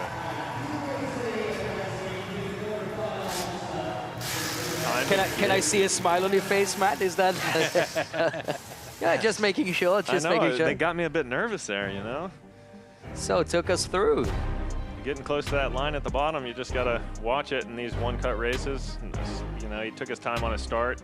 That's smart innate there, veteran move, and he just kind of took his time through this whole thing. You look, and they had a lead starting the Netherlands. They probably had about a it looks like 1 hit lead on Matt, but Matt's just automatic there. So you're going to see a quick 8-hit front. You're always going to see either 8 or less in the back, and he's just going to crush it. So. And Mark, looks like he went in the back. He got his mind right. That's looking good for me. That's looking really good. And then Jason just needs some pressure of the race, and maybe he'll get himself going here. But looked nice and smooth, just did what he had to do and got it off. And there's Tina. Enjoying herself, huh? Yeah. Super Our fan. biggest hype woman. Shout out to Tina. All right. And that means we're ready for the quarterfinals. Switzerland versus Australia. Great Britain taking on New Zealand. Belgium versus Sweden, and Poland against the United States. Like that. Yeah, it's going to be interesting, that's for sure. Yeah, as we get closer to those final rounds, moving into this quarterfinals here, I mean, you know, adrenaline's got to play a role, right? Yeah. You know, you're going to see it start to ramp up a little bit as we get closer to it. Yeah, I think so. And it's the guys that can use that to their advantage that you're going to see pull out of this round. Right. So you got to go in there with a calm mindset and a confident mindset. So you got to do your best to not let it affect you in there. So we'll see if they can do it. I like Calm that, actually. mindset, but adrenalized muscles. Like, yes, let's do it. Come on. It's as simple It's as a that, skill. everybody It's at a home. skill. You know, it's yeah, like, right? Can you be hyped up and calm at the same time? Can That's you? the question. I love it. Well, we should look forward to good races with the USA and Poland there. That's going to be a tight one, I think. We'll see how Poland can, if they can fix themselves a bit and bring it together to beat USA. And because we always talk about USA, we're going to see them head-to-head against Switzerland in slow-mos right now. Yeah. So maybe that's one you want to watch closely, and tell us why USA is still in the game to beat Australia maybe today. Yeah, maybe. absolutely. Oh, I like this shot here. Yeah. So you see, again, we train them in the stock on. Nate's just taking the safer play there, which, as he should, being the first-time stock sawyer there for Team USA. But Matt Koger is just so smooth, so automatic on the underhand. I mean, you see it there. He reaches all his wood. He has no trouble driving it off. In fact, he probably wanted that to come in 7, so we'll see if he can speed that up later. An incredible accuracy with that pace as well. It's unbelievable. Yeah, that's right. And then Mark is just the strongest man, so you're going to see him just grit through every log. And oh, you see that little piece flop up. I'm surprised that wasn't a deal for that single buck, but yep. And then there's Jason, which again, I say he'll hype himself up for these later rounds, but this is just him taking his time, making sure every hit's right, making sure his axe is working and he's happy with it. There you go, looking at it. Try and sends the block over to the other side. Yeah, to, you know, get a little extra advantage. Yeah. And good for Switzerland too, you know, just stepping their game up every year and bringing more to the table. So, speaking of stepping the game up, we talked about it earlier. We kind of both gritted our teeth a little bit during the time trials when we saw Poland not looking as strong as we expected them to be with the absence of Michał Dubicki, but his brother Marcin Dubicki in this round of 16 surprised us both a little bit with a really, really nice underhand chop. yeah, that's right. And I kind of expected that. I was hoping for that because everyone in the back was telling us, you know, his brother he's right with his brother. He can do this. And you just saw the nerves get to him there at the beginning. And after that, it looks like he's sorted it out a bit. So it might make them a little bit tougher team to beat there for the United States. Might be scary. Yep, I look at the quarterfinals. There's a bit of scareness in there. Switzerland, like we just said, having to step up their game a bit because Australia is waiting. Great Britain taking on New Zealand. Belgium against Sweden. And finally, then we're going to see Poland against the United States. We talk about this a lot, Floaty, but there's that whole aspect of playing up. When you know you're up against Team that is significantly better or marginally better than you even, then you know that you've got to bring your game to a new level. And I think that's what we might see with Switzerland here today. Now, their personal best just under a minute, 59.48, while Australia having the world record at the moment with a 43.15. They almost cracked that earlier on with a 43.18, I think it was, in their time trials. And we were both looking at that going, what? So, yikes. Yeah, yikes is right. It'll be interesting to see if Switzerland can come to the table and use that playing up headspace to try and get themselves perhaps an even better time. But that's the beauty of being on the same stage, you know, with one of the top teams. They already, fans already going wild. Look at that. And you can see that the Australians are taking no chances here. They're going back to their dream team, so to speak. So there's the big man himself. Still current world record holder for that underhand chop position, and yeah, when he gets cut, you can really see why. It's madness. Okay, gentlemen. Yeah, it seems like he's figured a bit out with the axes over here in this wood too, and it just keeps making him even harder to beat. I remember the first time that we saw him cut on the underhand chop at a trophy a bunch of years ago in Tyrol, in the Tyrolean Alps. And everybody was just like, Stand to your timber. 3, 2, 1, go! Ooh, it was a quick start. Wow. There's really not anybody better than getting into the wood. Yeah, he is quick. Yeah, that was a very thin cut at the bottom, though. Held it together. Close to it. Ollie Reinhardt getting into the underhand chop. Look at Braden Myers Just already on the second side of his block. Unbelievable. Bing, bang, boom, and he is through. And they send it over to that single saw. That's crazy. That's crazy. Excuse me, it's Christoph Geisler. Braden Meyer was just so insanely fast there. And of course, Lawrence O'Toole, you can never count him out. Oh, a big stick by Lawrence though, but he had one final little push to get through there. Fierman Gnadinger looking good, and it's already over to Mitch Argent, moving to the second side. That was like 4 hits on the first side. Did he shortcut that on purpose? No, he wants to see what he can get away with. 51.70. Unreal. Unbelievable. It was just like crazy how fast that was. And I also love Brett DeLoso, you know, he's always so calm, so focused, just doing his job. Yeah, I think they bring him for just that. It's a walk in the park for him, eh? Yeah, you need a calm single bucker, and that's what he brings to the team there. Wow. All right, well, that's all she wrote for Team Switzerland, unfortunately, today. Australia continues their, let's call it, charge to the podium again. Yeah, that's right. What, 51 seconds? Not quite the 43 we saw earlier, but I imagine. Do you think they blew their load with the 43 earlier on? I don't know. If you ask me, no way. Yeah, that's a tough one. And they might still have something left in the tank. Bold prediction. He's a brave man. He's a brave man. Yeah, really going out there on that. Hey, I still. The underdogs. I heard the underdogs. No, I don't know about that in this case.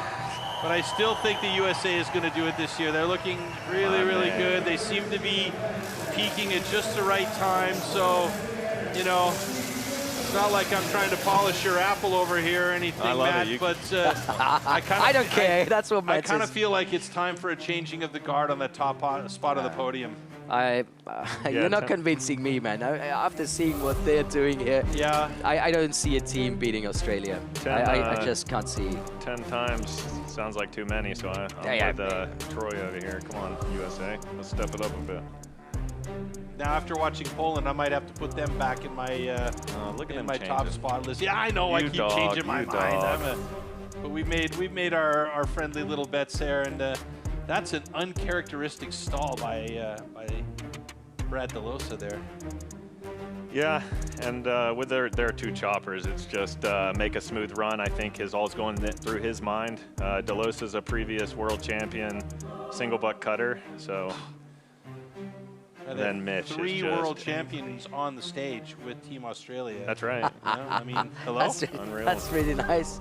But hats off to Ollie Reinhardt. He really performed. Yeah, he pushed through. He is a real pro. Yeah, it'll be exciting to see what they can bring in the coming years.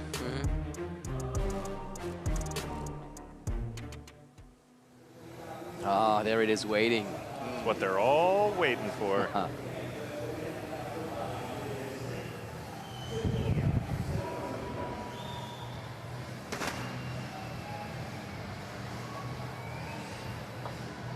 Great Britain versus New Zealand. That's our next heat. That's our next quarterfinal. I think this is actually the farthest Great Britain's gone in a Team World Championship in their history of competing. And then, and look who's in. Rachel Farrington. Oh, they made a switch. Rachel Farrington will take on the stock saw for them. Oh, I mean, at epic. At this point, Team Great Britain has nothing to lose, and Rachel Farrington holds the world record for women. So they're hoping that she can utilize that.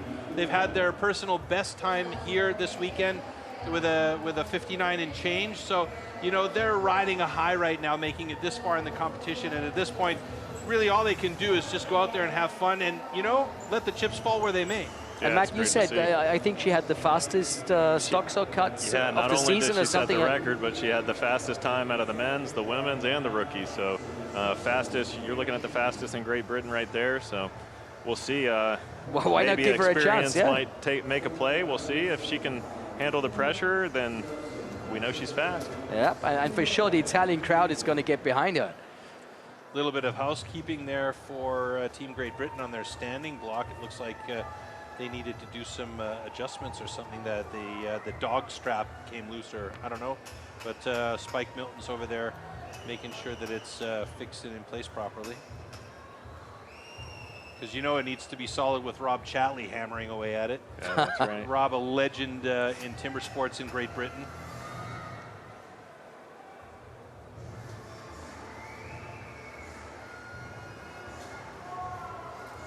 This is one of the things I really like about the team sport as well. You can bring women into this and still have them compete at the highest level with the men, and none of that whining and complaining about, I was up against the men, I couldn't handle it. I mean, Rachel Farrington is better than a lot of the other men that are out there. It's fantastic. Yeah. It's a really nice thing to see. We saw that also with Team Sweden, as well as what was the other team that Denmark. Denmark, exactly. Denmark, yep. That's right. So I mean, we've seen that a few times. It's a nice thing to see. Okay, so that's what you were talking about. Yeah, and it shows you how even the stock saw is too. Anybody can be good at it. You practice enough, you get used to it. Yeah, and like you said, it's about technique. Yeah, well, I don't know about that, but you said it's about technique, because we mentioned this a lot. It's not about power, you know? It's about being able to get it into the block and really read that motor, listen to it, feel it, know that it's running clean and you've got good push. Yeah, it's very important to feel them out. You can get really heavy on them really quick, so.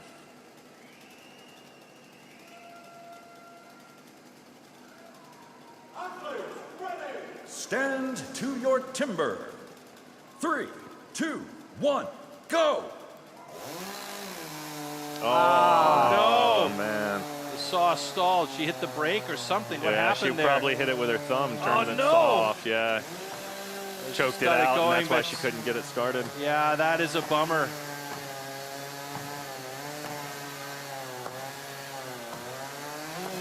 Oh, you that can see hurts. her actually curve the saw on the bottom as well. That hurts for Great Britain. Yeah. Oh, that is really, really a tough pill to swallow. And that can show you when it really is important to choose who you put on there on the stage. It was great for her to get a go, but it's hard when stuff like that happens. Yep. That is a massively loud saw by Rob Chatley there. It's really trying to catch up now. Cleveland Cherry onto the second side. It is wiggling and waggling. It split that block again. And now Rob Chatley, Tom Redmond was making that loud noise with the single saw. Rob Chatley on standing block, and New Zealand's got a 102.74. It almost seems like they relaxed through that. You think they saw that the trouble they were having with the saw and said, okay, boys, let's settle it down a notch. You can feel those things on stage, so they knew that they had it in the bag, but I still think they need to kind of learn from that and build, because a minute 2 just won't cut it in the next round, I don't think. And as you saw there in the standing block, he V'd his log out in the front and caused it to split. And when you split the log, you got no power in the back. It's going to cost you time, and it's time you can't lose. Oh, not a DQ. Yeah, okay. Yeah, that really is. Yeah, it's a bit of a bummer for Team Great Britain. But that's the way it goes. That's right. That's racing. That's the way the cookie crumbles. Sorry, bad pun. But it really is the truth.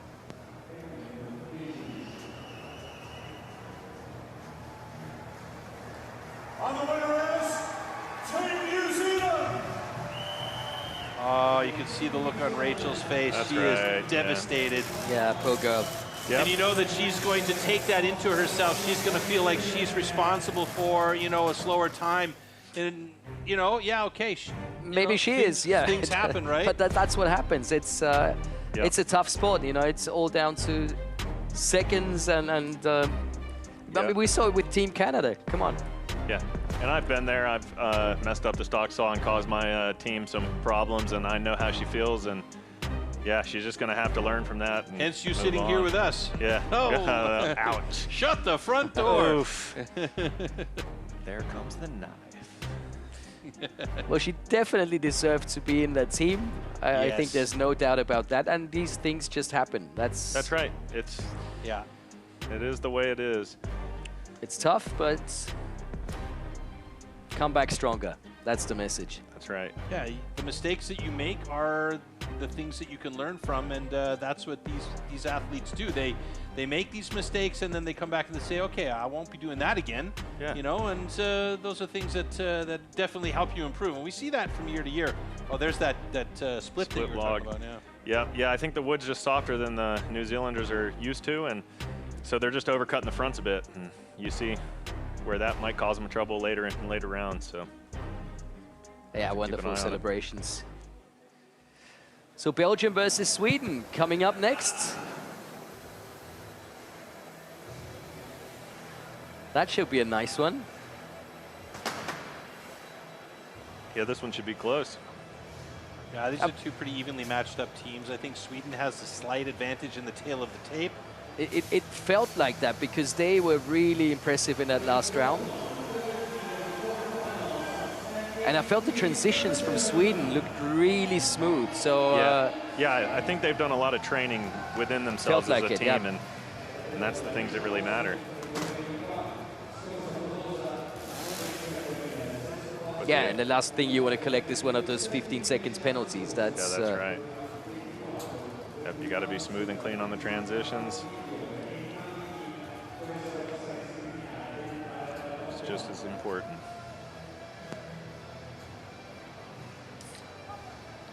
Belgium also has an interesting dynamic.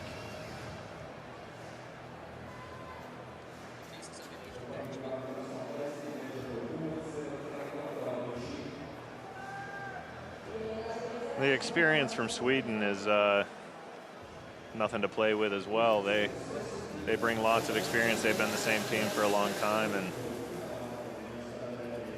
I think that might give them a bit of an edge here. Yeah, most definitely. That experience and that team camaraderie that plays a lot. But it's also one of the reasons why, I think Belgium, I was going to mention earlier, it's an interesting dynamic there. Camille van Remdonk is a new addition to the team, so he's still, starting to get his feet wet with that team, that crew, but he's fit in really, really well.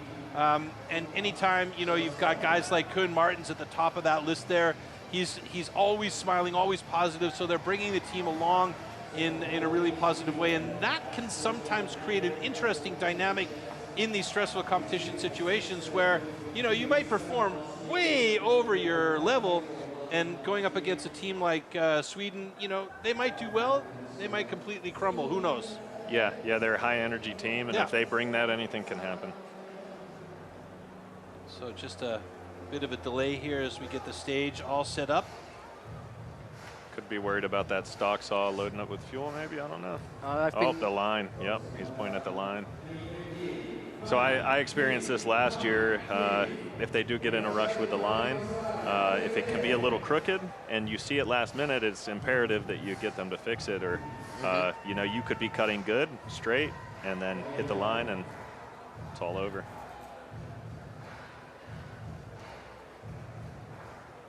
So Bart Janssen out there having a discussion with Robin Cuvillier, who is the stock sawyer for Belgium. Seems like looks like he's good with it. He's discussed him out of the change, and yeah.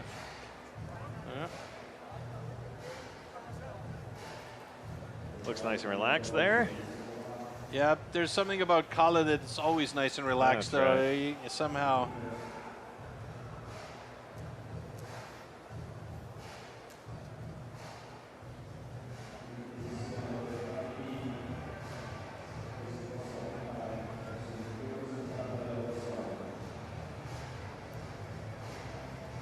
So Matt, is that something that might get to one or two of the athletes to have that extra weight? Oh, absolutely. Yeah. The big weights, if you have your own system, right, and you just want to get prepared with the stock saw, and you have your way of doing it, and when they mess that up, it certainly can get in your head. Blame it on the judges. Yeah, you got to have your excuses. I would. Come on now. Stand to your timber.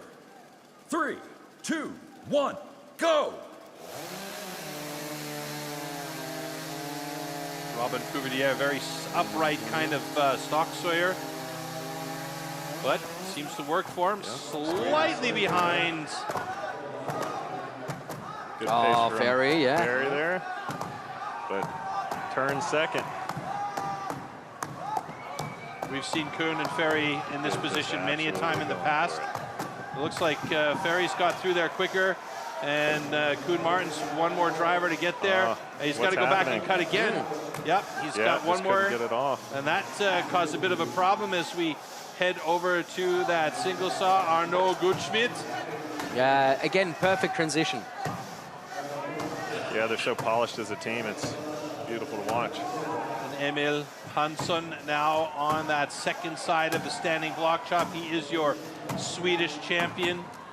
And he is also a bit of a technician. A bit of a slip there, though. It's unusual for him. Looked like he went for it in the front, shorted it a bit. Doesn't matter. Sweden 105.43 and Camille van Remdonk. Yep. Hating that wood. Yeah.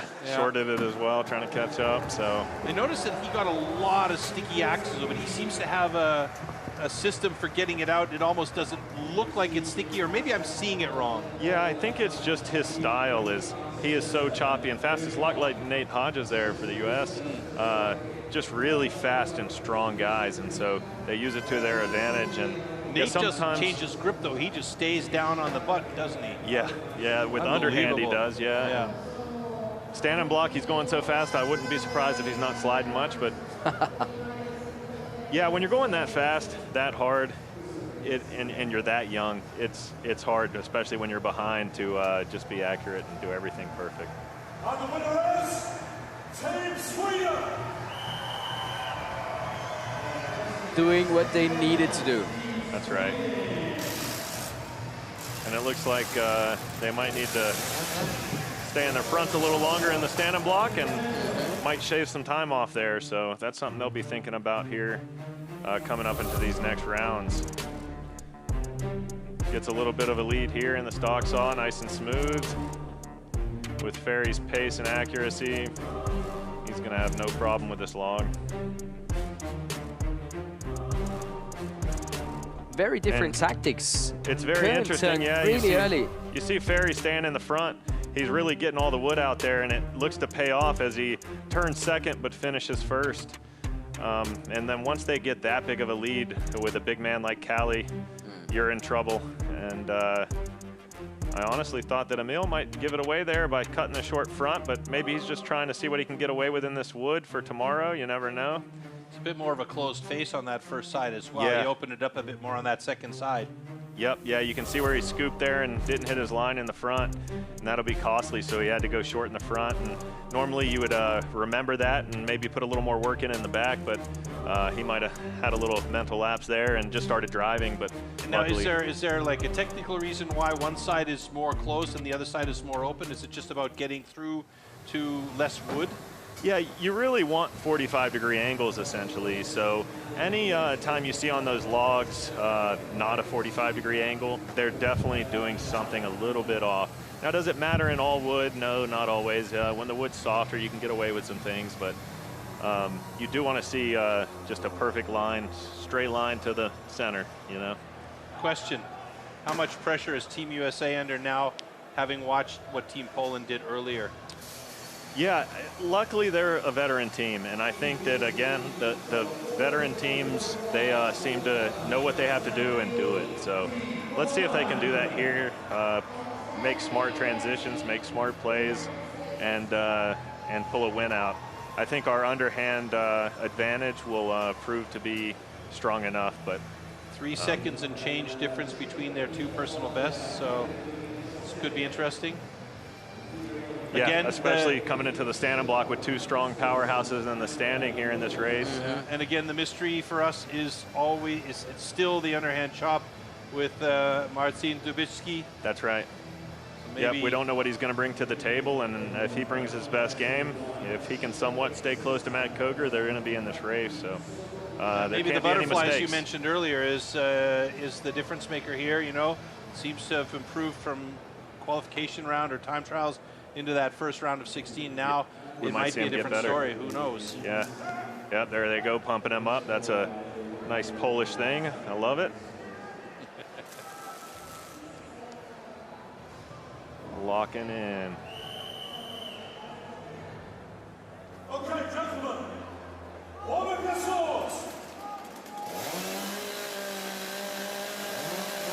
He is half a man, comparatively speaking. Half a man, but 2 men. Yeah. Yeah, he's in really good shape and looks been great. single bucket unreal. So let's see if he can keep it smooth. Stand to your timber. 3, 2, 1, go! Yeah, if it weren't for the beard, I wouldn't have recognized Mark McQueen. Nikolai Grunwald. Nice cut there. Both cookies dropped at the same time. So Nate doing a great job, and as we now head to that underhand, you can see that pace that is typical for the Dubicki boys, but Looked like Matt Matt had a miss Kogar hit in the front. really going for it, and he's got through that block. Oh, but it's not that far behind, as Poland is now pushing. Wow. Yep, we got to go for it. So Christian Kaczmarek up against Mark McQueen. Come on, Mark. Little stick there, but he's through, and Christian Kaczmarek is not that far behind. So it really comes down to the big man, Jason Lentz, going up against the young gun, Simon. Simon on the other side. Could it be that the USA is going to get eliminated here today? Oh, it would be an unbelievable situation. And it might be. Can you get... No! Oh, my God! Poland has just eliminated the United States of America in an unbelievable heat in the round of 8 quarterfinals.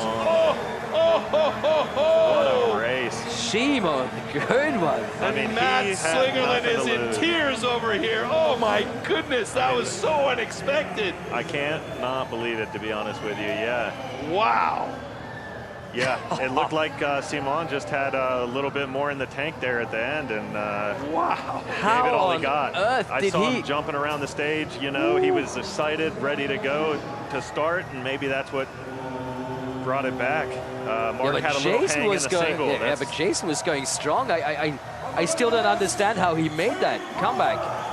Yeah, what? Sensational. Wow. Sensational. There, guys. I won't chant USA. That's our first massive upset. I mean, it ruined my bracket. Dang it. I mean, you know. Canada out. USA out. It's unreal time in Timbersports. When was the last? Oh, wow. Unbelievable. Look at that. Yeah, and it's just dead even here in the stock saw. Both maybe taking their time a little bit, make safe cuts against each other, and then looks like Matt Koger might have had a miss hit. Hopefully we can see a replay of that. looked like he came over in the chip side one time extra in the front, and then in the back wasn't so confident about driving it off as he normally would be, but so that's we want one stroke. Yeah, but he was 2 ahead, and then it looks like Mark went back to having a little bit of a struggle there at the bottom of the log right there. He has just a little hang, and but he was still faster than Christian Kaczmarek. Yeah, he dropped the cookie before Christian did. Yeah, we'd have to see the replays, see who got the hit in first in the stand-in block, but it would have been almost even. And oh, look at that! It just takes that extra hit. Oh my God! I just can't believe it. That was so close. A half driver, not even. You could say a quarter drive to get that block off. But you can see, look how bad they wanted it. They were jumping up and down. They were ready to go. They were fired up. Team. And yeah, you got to be hungry in this race, and you can't overlook anybody. And you can see that here. Look at Nikolai. Unreal. Unreal. So that'll be a momentum swing there. So we'll see how Poland can use that to their advantage. I might actually have to change my my bracket completely. Yeah, can we both? Jeez. I thought you had to have to change his shirt because he was so excited and sweaty. Ripping my sleeves off here. Oh, boom. My goodness. I mean, I knew Poland was good. I've known Poland is good. They've been on an upswing for the last few years, yeah? You could definitely see the skill level there. The surprise for me was the fact that Michał Dubicki was not here, and I was not really ready for how Marcin Dubicki paced up as we came into this quarterfinal. That was the thing that was really, for me, mind blown. Yeah. And guys, we're going to see a European team in the final. That's right. Because a European Sweden team will versus be in the final. Poland. I don't think this has ever happened before. Yeah, you could see 2 podium finishes by Europeans this year. It's a possibility. Oh man, and a good one with the teams that are on the. Oh yeah, there, for sure. So. But I'm gutted for your guys because they're no, you're there. not. They're you're there. not. I am a little bit. Come on. I mean, after I made my initial investment in Poland and thought, oh, Marcin, maybe not. I put USA as winning it this time, and I said there needs to be a changing of the guard. I didn't think the changing of the guard would happen in the quarterfinals, though. Right. You know what I mean? That's right. Look at that. The crowd going wild here in Allianz Cloud, Milano. Get pumped up. Wow. Fully sold out on both nights. So, yeah, there's a lot of people here that are really, really looking forward to some fantastic timber sports action. And I'll tell you what, they've been treated to it here tonight. We've got a classic matchup coming up here, Floaty. Yes.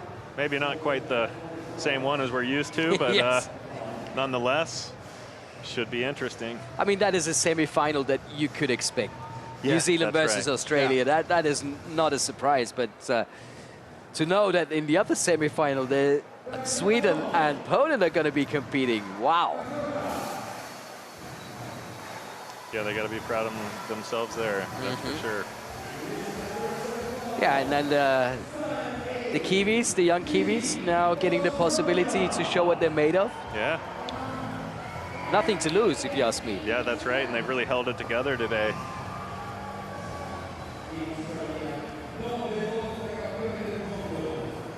I mean, Cleveland Cherry, coming out of the rookies, has really showed us that he's got a massive amount of skill. He's got a massive upside. You know, the ceiling is wide open for him. We've already seen Jack Jordan. I mean, he's a 3-time champion in the trophy format. This is a trophy format, just, you know, with that four-man setup. So those are 2 guys that you could say, yeah, there's a bit of pedigree there between those 2 with experience. And so Quentin Fawcett, obviously you mentioned, you know, with the saws and everything. Yeah, that's right. And Chris Lord for me was the mystery man. Yep. And he's stock sawed before, I believe, so he has a little bit of experience there, but we're talking about guys that have been chopping their whole lives, so I'm sure they can bring it together. Well, let's see how this one goes.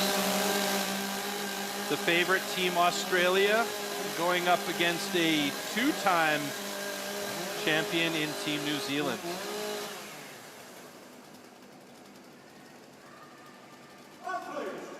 Stand to your timber. 3, 2, 1, go!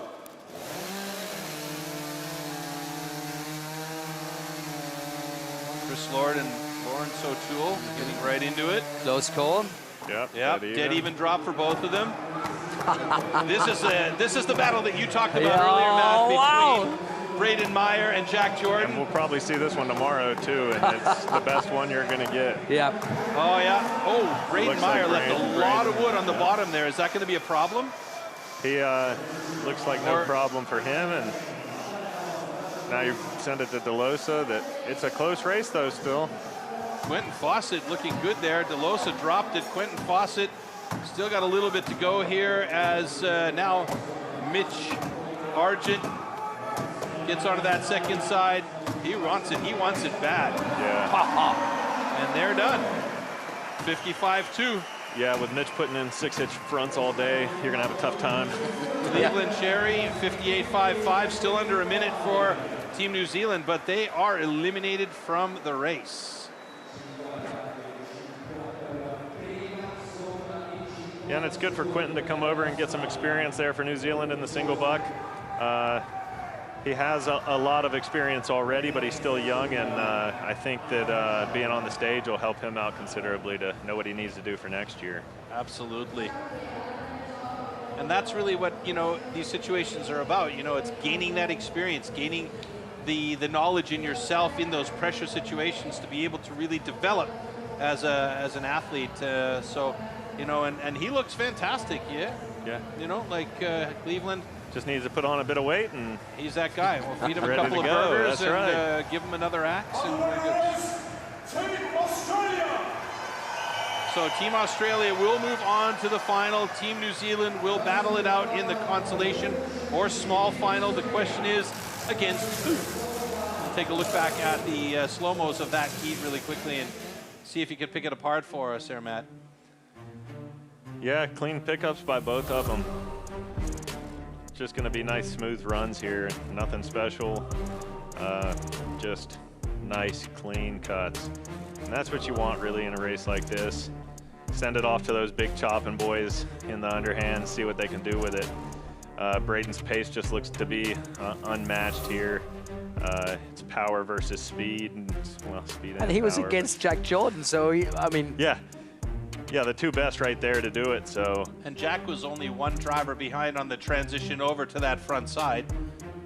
And then one driver behind on the breakthrough of the log, but then, you know. You see the experience come through there with DeLosa. DeLosa is insane. And it's just, yeah, unreal advantage there. Won by about 4 or 5 strokes. And staying calm and collected as right. always. Doing his job. As always, doing what they need to do when they need to do it. That's the name of the game. Bam. If you can say that Mitch struggled to get the axe out on that one driver before, it's an insane thing that he dropped that head off so quickly. Yeah, he just has such good timing, power, and I think he's really got it figured out.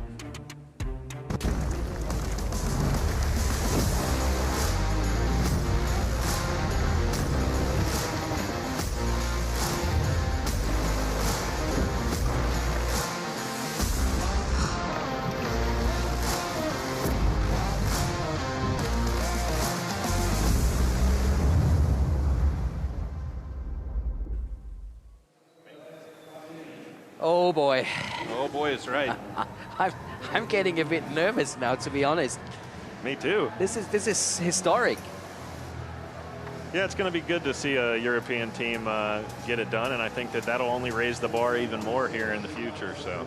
But I mean, both of these teams know that this is epic. This is a first-timer, and the chance of Sweden beating Poland and Poland beating Sweden, you know, it's realistic for both teams. So, but if we really look at the situation, theoretically, we could have 2 teams from Europe on the podium because we also have the battle for 3rd place and in they're that both small strong final. teams, that's right. So whoever doesn't get through this one is going to have a battle against New Zealand in that small final, right? Oh yeah. Yep, that's right.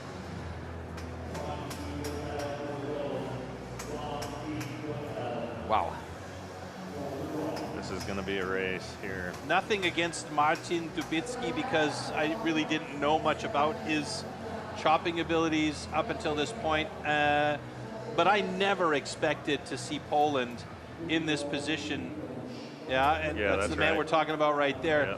he has been a pleasant surprise for me and obviously for Poland because they just got themselves into a position where, you know, they could potentially be second on the podium here, or if they really pull one fly off the wall and squish it against the forehead of the other team, you know, they could be on the top of the podium.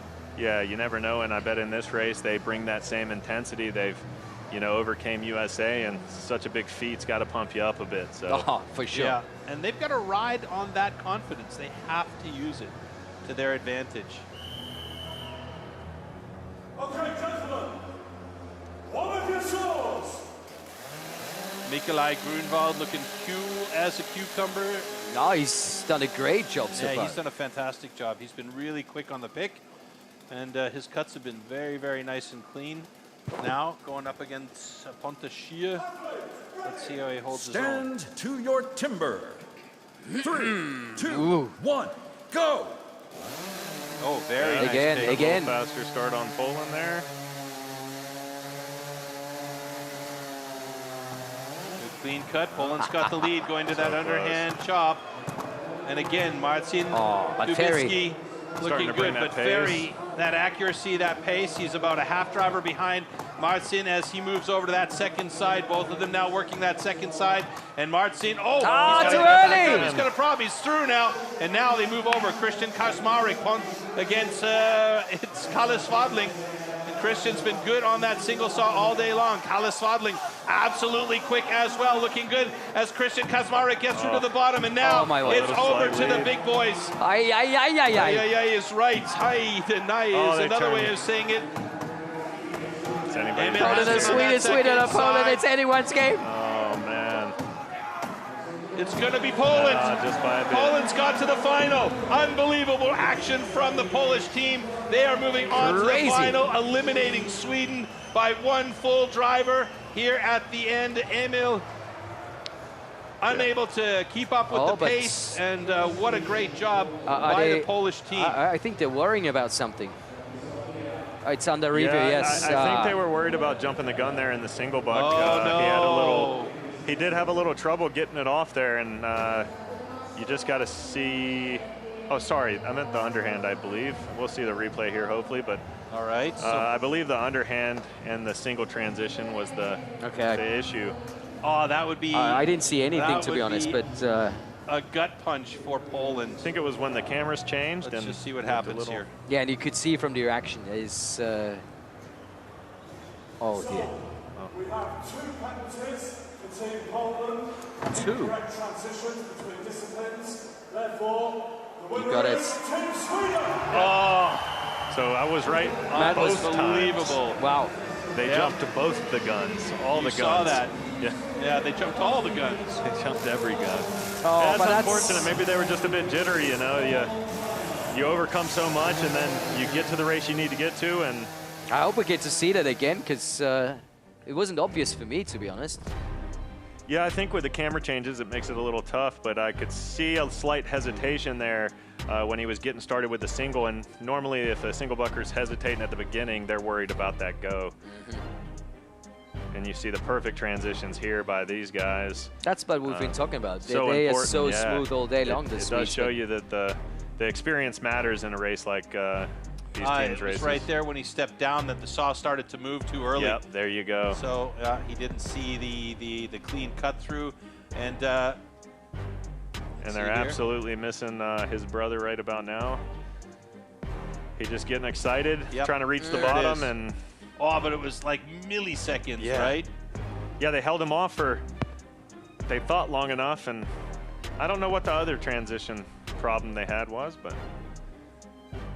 it's just an unfortunate circumstance there for a team that had really high hopes. Yeah. Oh, man. That's a tough break for... How much drama have we seen tonight so far? It's crazy. I mean, we've had some upsets. We've seen this is the most DQ, well, not DQs, but the most penalty minutes, literally. Yeah. I think we've had 6 or 7 penalties of 15 seconds each throughout the entire competition. I've never seen that many ever in a team competition, not once. Yeah, maybe the young guys coming up that we're talking about this whole time, maybe that plays a little bit of a factor in there. So many young teams are going to have problems to start out with, and you got to sort those out to get to where these two teams are. So, all right, so we've got the small final coming up and the big final as well. I mean, we talked about it, penalties amassed all over the place. It's the most we've ever seen in years and years and years. I've never seen it, and two teams coming up next in the small final, Poland up against New Zealand.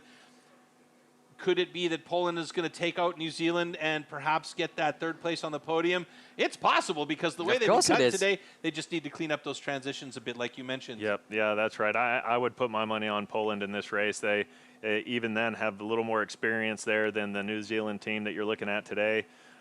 Great choppers, but I think that experience is going to play the role here at the end. So I'd look to Poland there to maybe get that, squeak that win, but you know, I'm just over here just guessing. That's a brave call for them. That is a brave call. Don't mess up your transitions, right?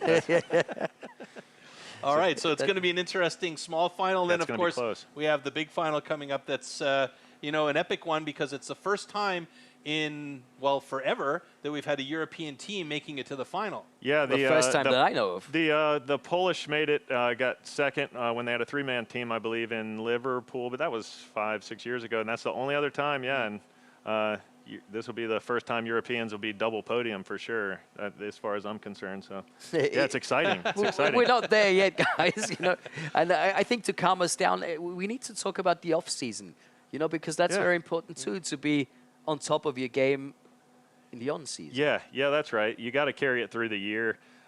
Training is really important in this sport, and as you can see on the stage, it matters. I mean, these guys are making you know, split-second decisions, and one mishit matters. One pickup wrong matters. The weight you put on the saw, it all matters. So it adds up quick. If you're not training every day, training as much as you can, you're not going to be at that top level. And if I talk about off-season, does anyone come to your mind, Troy? Off-season? Mm-hmm. Well, off-sales, maybe, but not off-season. well, take a look what I'm going to show you now. Show me.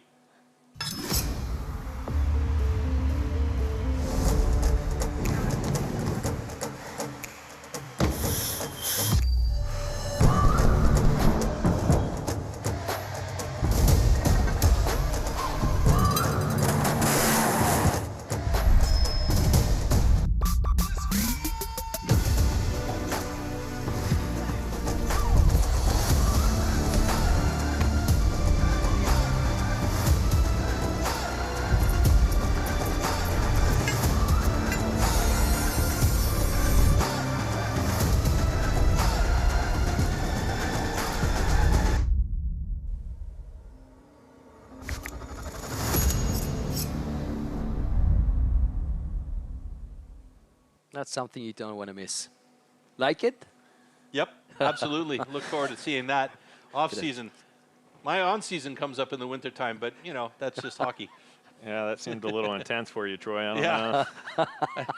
And the commentating's a good look, I'm telling you. You're not seeing me flipping logs over my head either in my on-season, so, yeah.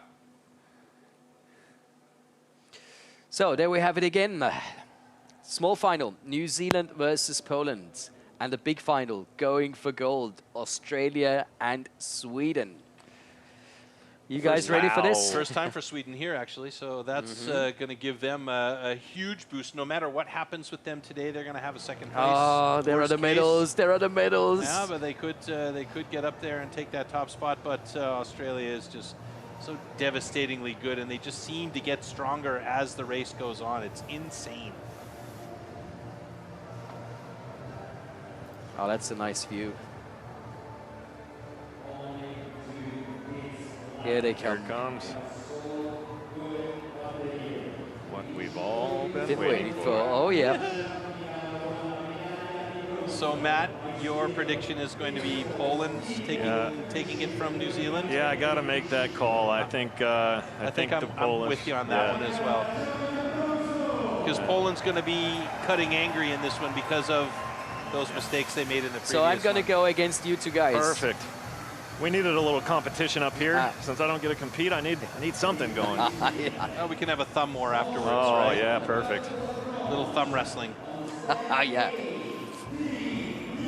We'll have the thumb wrestling world championship between our staff in here, and let's get ready to thumble. And I didn't know it got that serious, but you have no guess idea. I'll get filled in here later. Welcome to the team. Yeah. But I definitely think this is going to be a really close one. It will be, yeah. I think the single buck's going to be really important here because Quentin's going to have to really step it up against Poland.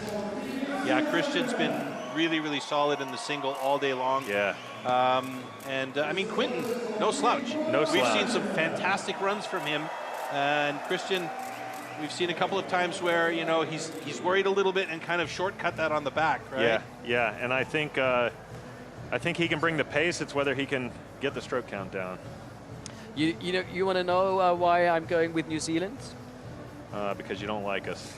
Yeah, that's the first reason. And, and the second reason is that the Poles have had like 3 runs within 20 minutes. Yeah, good point. I didn't think about that, but that might make that for sure, small difference. Yeah, I mean, and a lot of mental going on there. You win a huge race and then you lose a huge race and you're right back into it. It's either that it's going to drag you down or it's going to give you that angry fighting spirit. Let's see. Stand to your That's timber. you, Troy. 3, 2, 1, go! Yeah, quick start by Poland there. Yeah, Mikołaj Grunwald got on that saw real quick. He's been solid all day long. They're quick to it. Oh, it is that close call. Marcin up Looks against like Jack Jordan. Jack to the other front. side. Yeah. Oh, Marcin right there with What him, though. the- Look no. at the pace between these two guys here. Jack's through. Marcin got a couple more to go, and he's done it now. Again. He did it again. No, I think they're okay this time, though. Yeah, I think the they're transition okay. was okay this time because we saw Mikołaj Yeah, there. but he stepped off again before They're he just finished. wasting time is all. Oh, there's big the push. hang by New Zealand. Christian Kazmarek, and now over. No way! Simon You're going to be in Grunwald, trouble. Cleveland Sherry going against these guys. Simon Grunwald over to the other side. Oh, Oh look my at that goodness, log look at just that log disappear. just fell apart. And there he's done it, 53.99. The confident fist bump.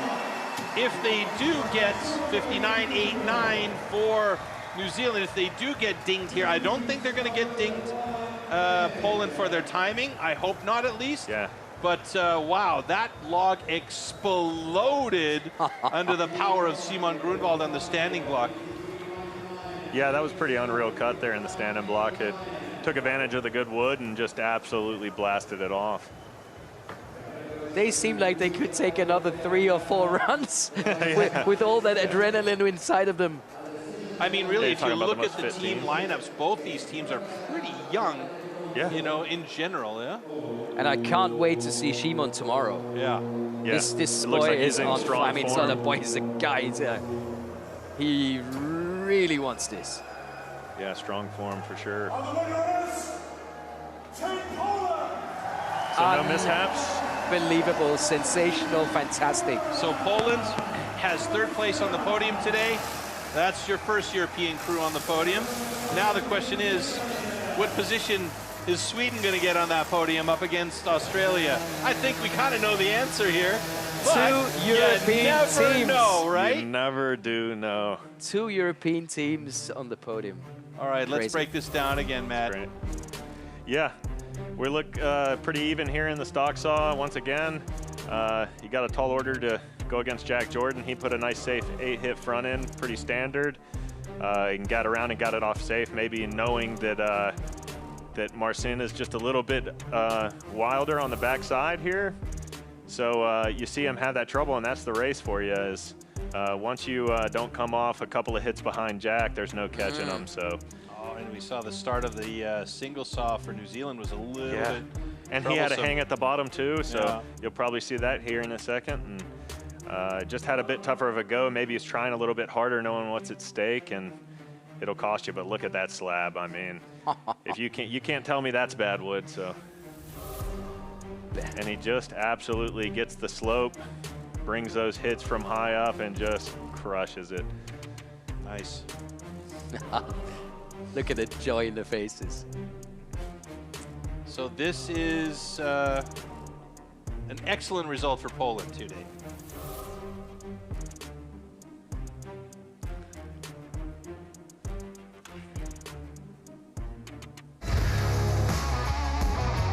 Stand to your timber. 3, 2, 1, go!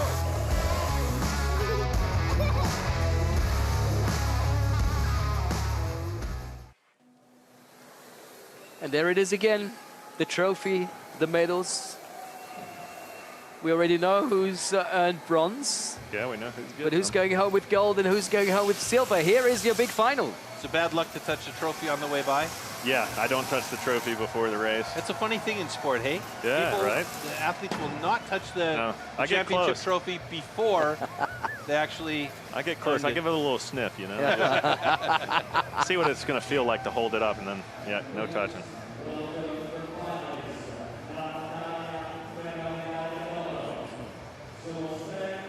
Maybe I should start taking selfies with the trophy, and it'll just come true. That might help, yeah. Maybe that's the move. That's a positive reinforcement, you know?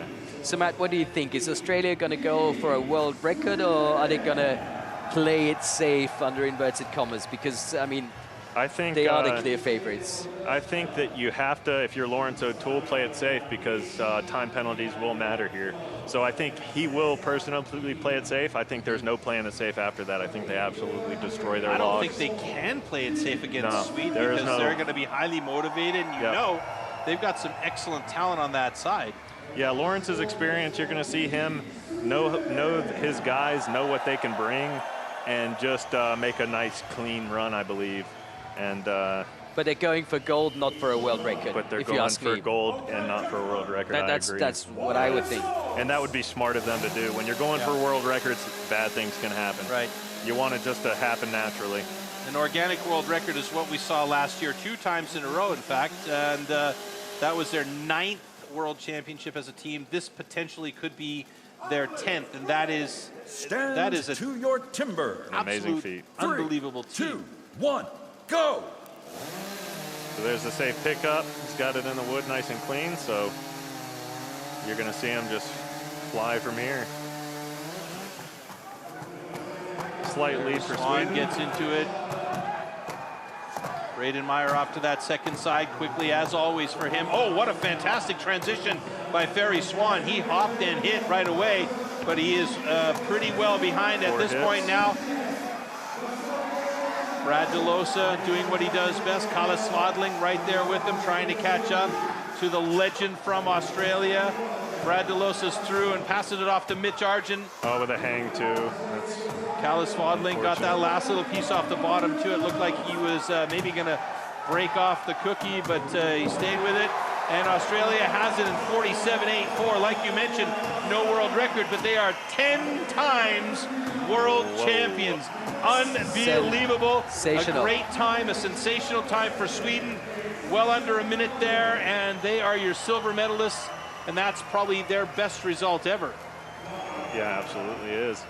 And good on them for that, and what a good race to try to be a part of. So I'll look for them to build later.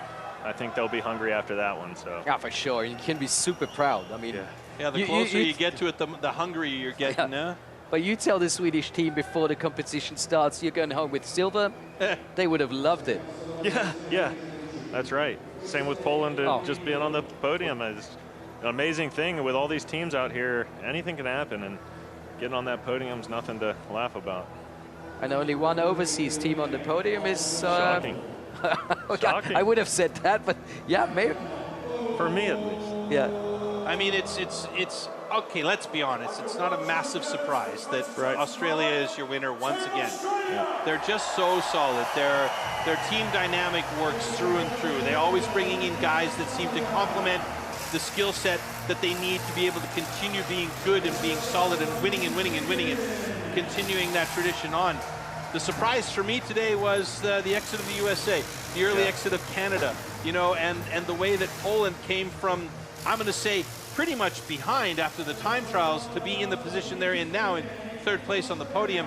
And that's the first time where we're seeing 2 European teams on that podium. The last years, it's been the USA, Canada, and New Zealand dominating those positions up there on that other spots on the podium other than Australia. And by the way, there's the slow motion of that winning race. Yep, it's going to be a beautiful thing to watch here on the Australian part. They're just going to make clean, smooth cuts. They're masters at knowing exactly what they need to do and when they need to do it, and they bring it to every race, and so that's what you're seeing here. So what could have Ferry done differently on that to get him a couple of notches ahead to keep up with Braden Meyer, if that's even possible? Yeah, I want to say gain 150 pounds would be my best bet, but that might be hard for him to do. So I'm going to go with in the front of that log, he could have got his bottom wood out a little bit better. I saw a big wall of wood there at the bottom, and I think he probably was just knowing that he's going against Braden, and you have to put your all out there and maybe skip a hit or two, and either it works or it doesn't. And in this case, it just didn't work out for him. The intensity there.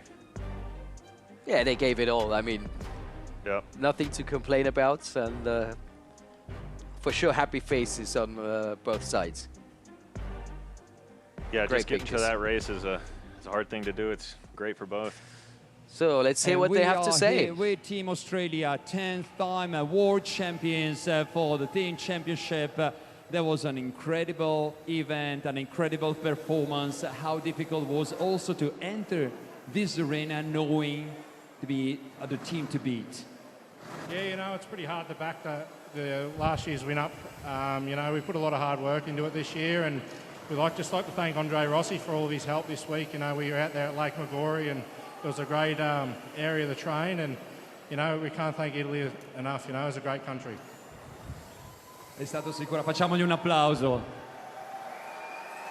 È stato sicuramente difficile arrivare qua, abbiamo lavorato duro anche quest'anno per raggiungere, questo è il senso delle sue parole, per raggiungere questo risultato. And this is an incredible result, an incredible achievement. 5 times in a row, then 6 times in a row, 10th World Championship going in double figure, per cui siete passati a doppia cifra, 10º campionato mondiale. How proud are you all guys about this? Yeah, no, it's definitely great to win, and even better to win with these blokes. You know, we've been a team for a while now, and they make it really easy to get the job done. I'd like to thank Stihl Australia, our helpers, Bruno, Renee, the team and the crew. We've got a great package here from Australia, and we always bring our best. Sono senza parole, sono veramente molto contenti di tutto quello che è successo e di aver raggiunto questo momento, questo risultato. Okay, I'm just switching here because you are 4 and you are in the team, of course, with the 2 guys in reserve. And how do you feel? How is the feeling to be part of this victorious team? Oh yeah, it feels pretty bloody good, I can tell you that. 6 in a row, 10 all up. You know, a lot of hard work goes into that. A lot of these boys put in countless hours training. You know, the whole Chopperoos, everyone that's been a part of it, everyone that's helped us train over the years.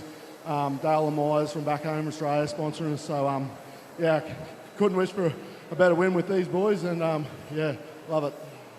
Un grandissimo risultato, 10 titoli, 6 di fila, chiaramente un grandissimo risultato anche far parte di questo team, importanti anche le riserve, gli sparring partner, un grandissimo vantaggio. L'ultima domanda, just the last question, I'm just arriving to you. Do you want for yourself and for your team to dedicate to someone this victory?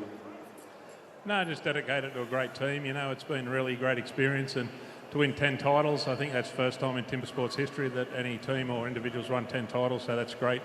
And yeah, the Team Australia crew and all the supporters that look after us from home is really much appreciated. Una grandissima esperienza far parte di questo team, arrivare fino a questo momento. Un grande ringraziamento a tutti i miei compagni di squadra e a tutti in Australia e a tutti i fans. Fategli un applauso ancora una volta. The World Champions Team Australia!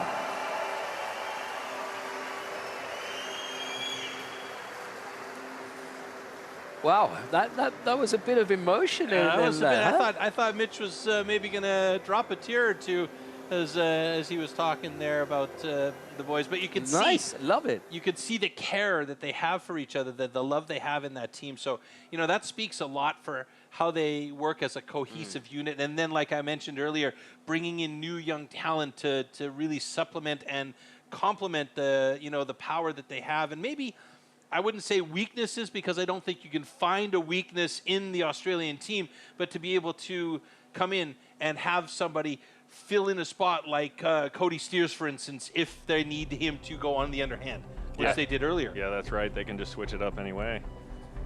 And they are strong no matter what, so. Seems like. It's super impressive every time, and maybe that 10th one got him a little teary-eyed, because Big 10. Double digits. So there we have it once again, you know, the final results of a great competition night. I mean, this was one of a kind. I've never witnessed anything like this, and I think I heard and felt it from your reactions to everything. Yeah, it was unreal racing, and I knew it was going to be close. I had a feeling that we'd have some mix-arounds, but to unfortunately see the USA struggle a bit there is tough for me, but to see the Europeans really step it up and bring that heat, maybe it'll get some teams going, you know what I mean? So I think it's all around so great for the sport and great for us athletes. That sounds dangerous for future years. Troy, you ready for the prize-giving ceremony? I am absolutely ready for the awards ceremony here. It's been, you know, like you mentioned, the ups and downs have been wild. One of the most exciting world championships we've ever had, and looks like the stage is ready behind us on the big arena. So let's head over there and hand out medals. Oh, yeah. Yes. I like medals. Who doesn't? Yeah.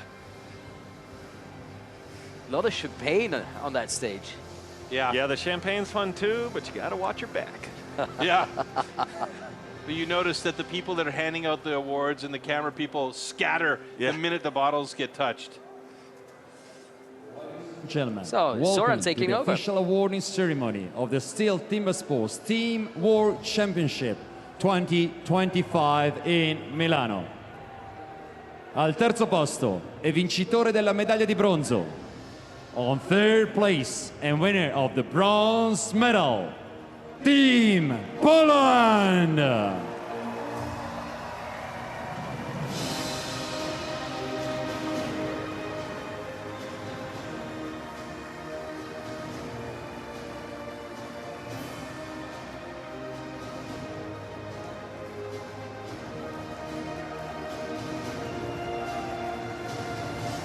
The bronze medalists, put your hands together once again. Team Poland!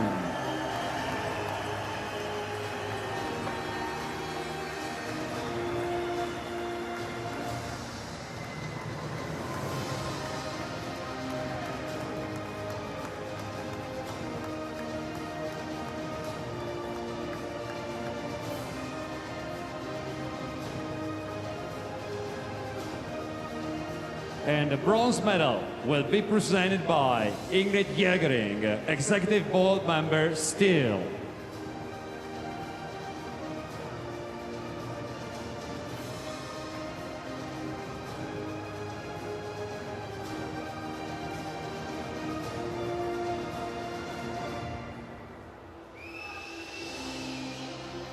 È il momento delle medaglie di bronzo, facciamo ancora una volta un applauso. Polska, Team Poland, the bronze medalist.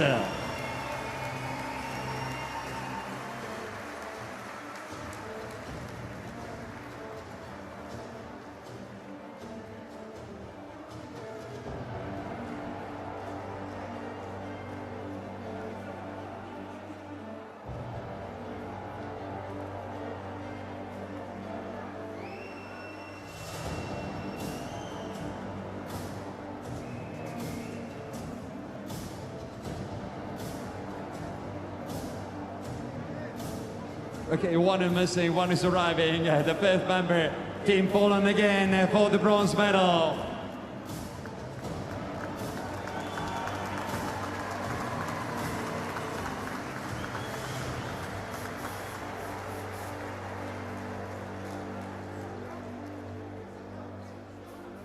Secondo posto e vincitore della medaglia d'argento. Second place and winner of the silver medal. Put your hands together for Team Sweden! Sverige!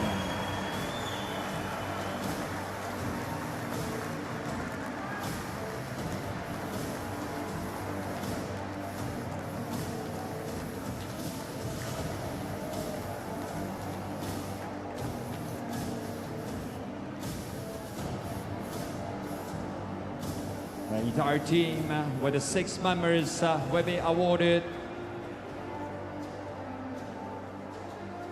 And the silver medal will be presented by Massimo Gallo, General Manager, Stihl Italy.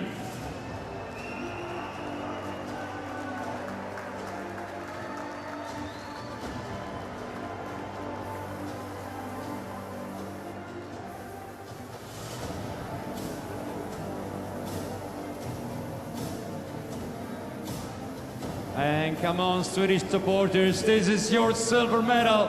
Put your hands together for Team Sweden.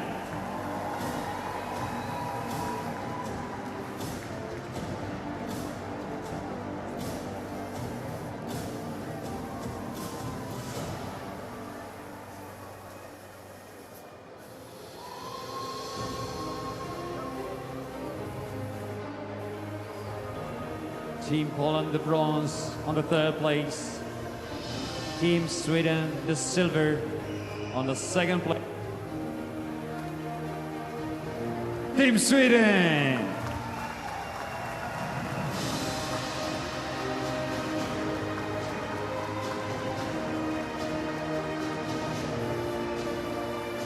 Primo posto, campione del mondo e vincitore della medaglia d'oro degli Stihl Timbersports World Championships 2025.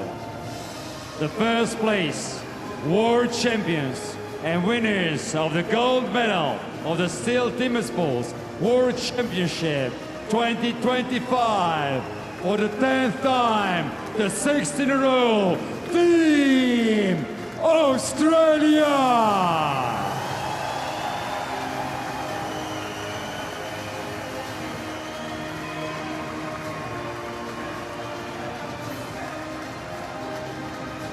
E ancora una volta per l'Australia!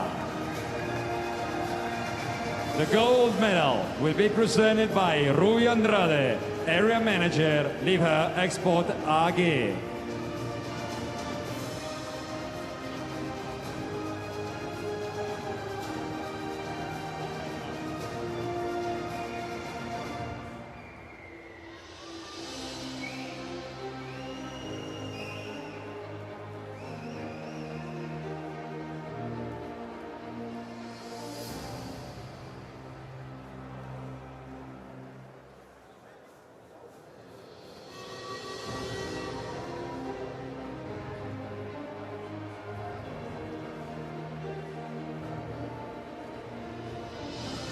E facciamogli ancora una volta un applauso. Hanno scritto la storia, sono andati in doppia cifra, hanno vinto il 10° titolo mondiale, sono arrivati da favoriti e non era facile mantenere vive le speranze fino in fondo, ma è stato un dominio per il team Australia.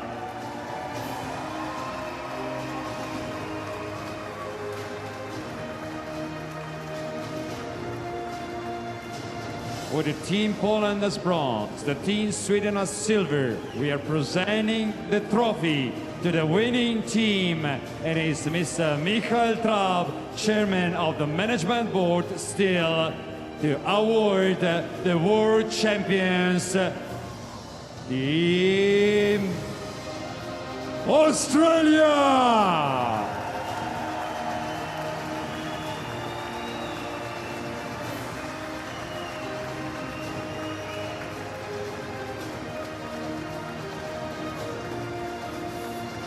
Ladies and gentlemen, in honor of the winning team, we will now hear the national anthem of Australia.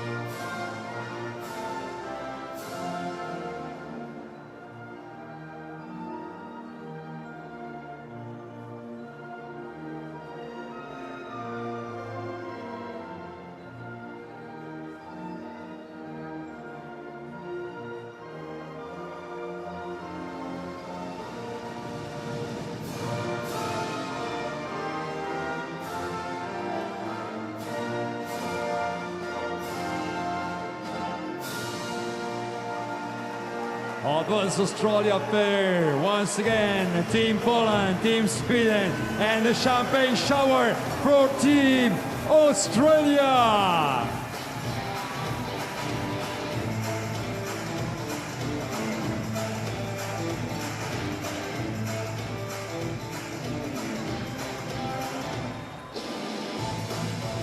The world champions of the Stihl Timbersports Team World Championship 2025, together with silver and bronze. E adesso diamo il benvenuto a tutti i team. Team Canada, Team France, Team Netherlands, then Team Belgium.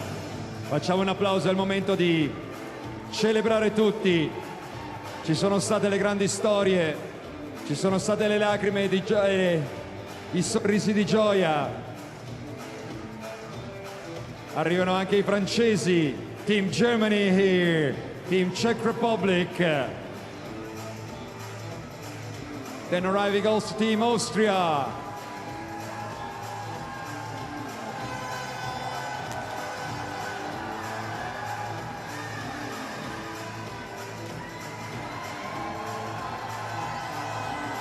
E sale sul palco anche in team di casa, facciamolo in grandissimo applauso, Team Italia! Fantastic scenes. How good was that?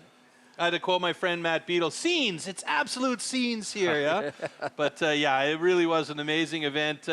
Everything that could have happened did happen. We had a ton of penalty minutes or seconds given out that changed the trajectory of a few of the teams out there. Some surprises. You and I both were like, what? Yeah. But, you know, that's what makes it interesting and makes it fun, and that's why we enjoy what we do, and we hope we brought it out to you guys out there. Yep. What about yourself, Matt? First time with us in the studio? Yeah, it's been great. You guys are great, so everything's going good there. But, yeah, that's why you race, right? Because it's anybody's game, and anything can happen. That is true. That's what we saw today. So. Except for Australia. Yeah, they always win well, at the end of the can day, we count don't they? them? I don't know, you know.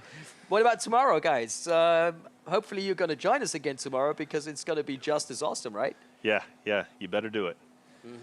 Yeah, no, it'll be awesome. It'll be one of the closest races I think we'll ever see here in World Championships. All the competition's gotten really fast. Everybody's kind of closed that gap, so to speak. So I think you're going to see a lot of action, and I think you're going to see some upsets, as we did today. Oh, yeah. Troy, any last words from your side? Looking forward to the individual competition tomorrow. It's going to be mad. It's going to be mad. So do join us for that. It's going to be super fun. So it's time to say goodbye to the world for the moment with the highlights of the day. See you tomorrow, guys. See you, everyone.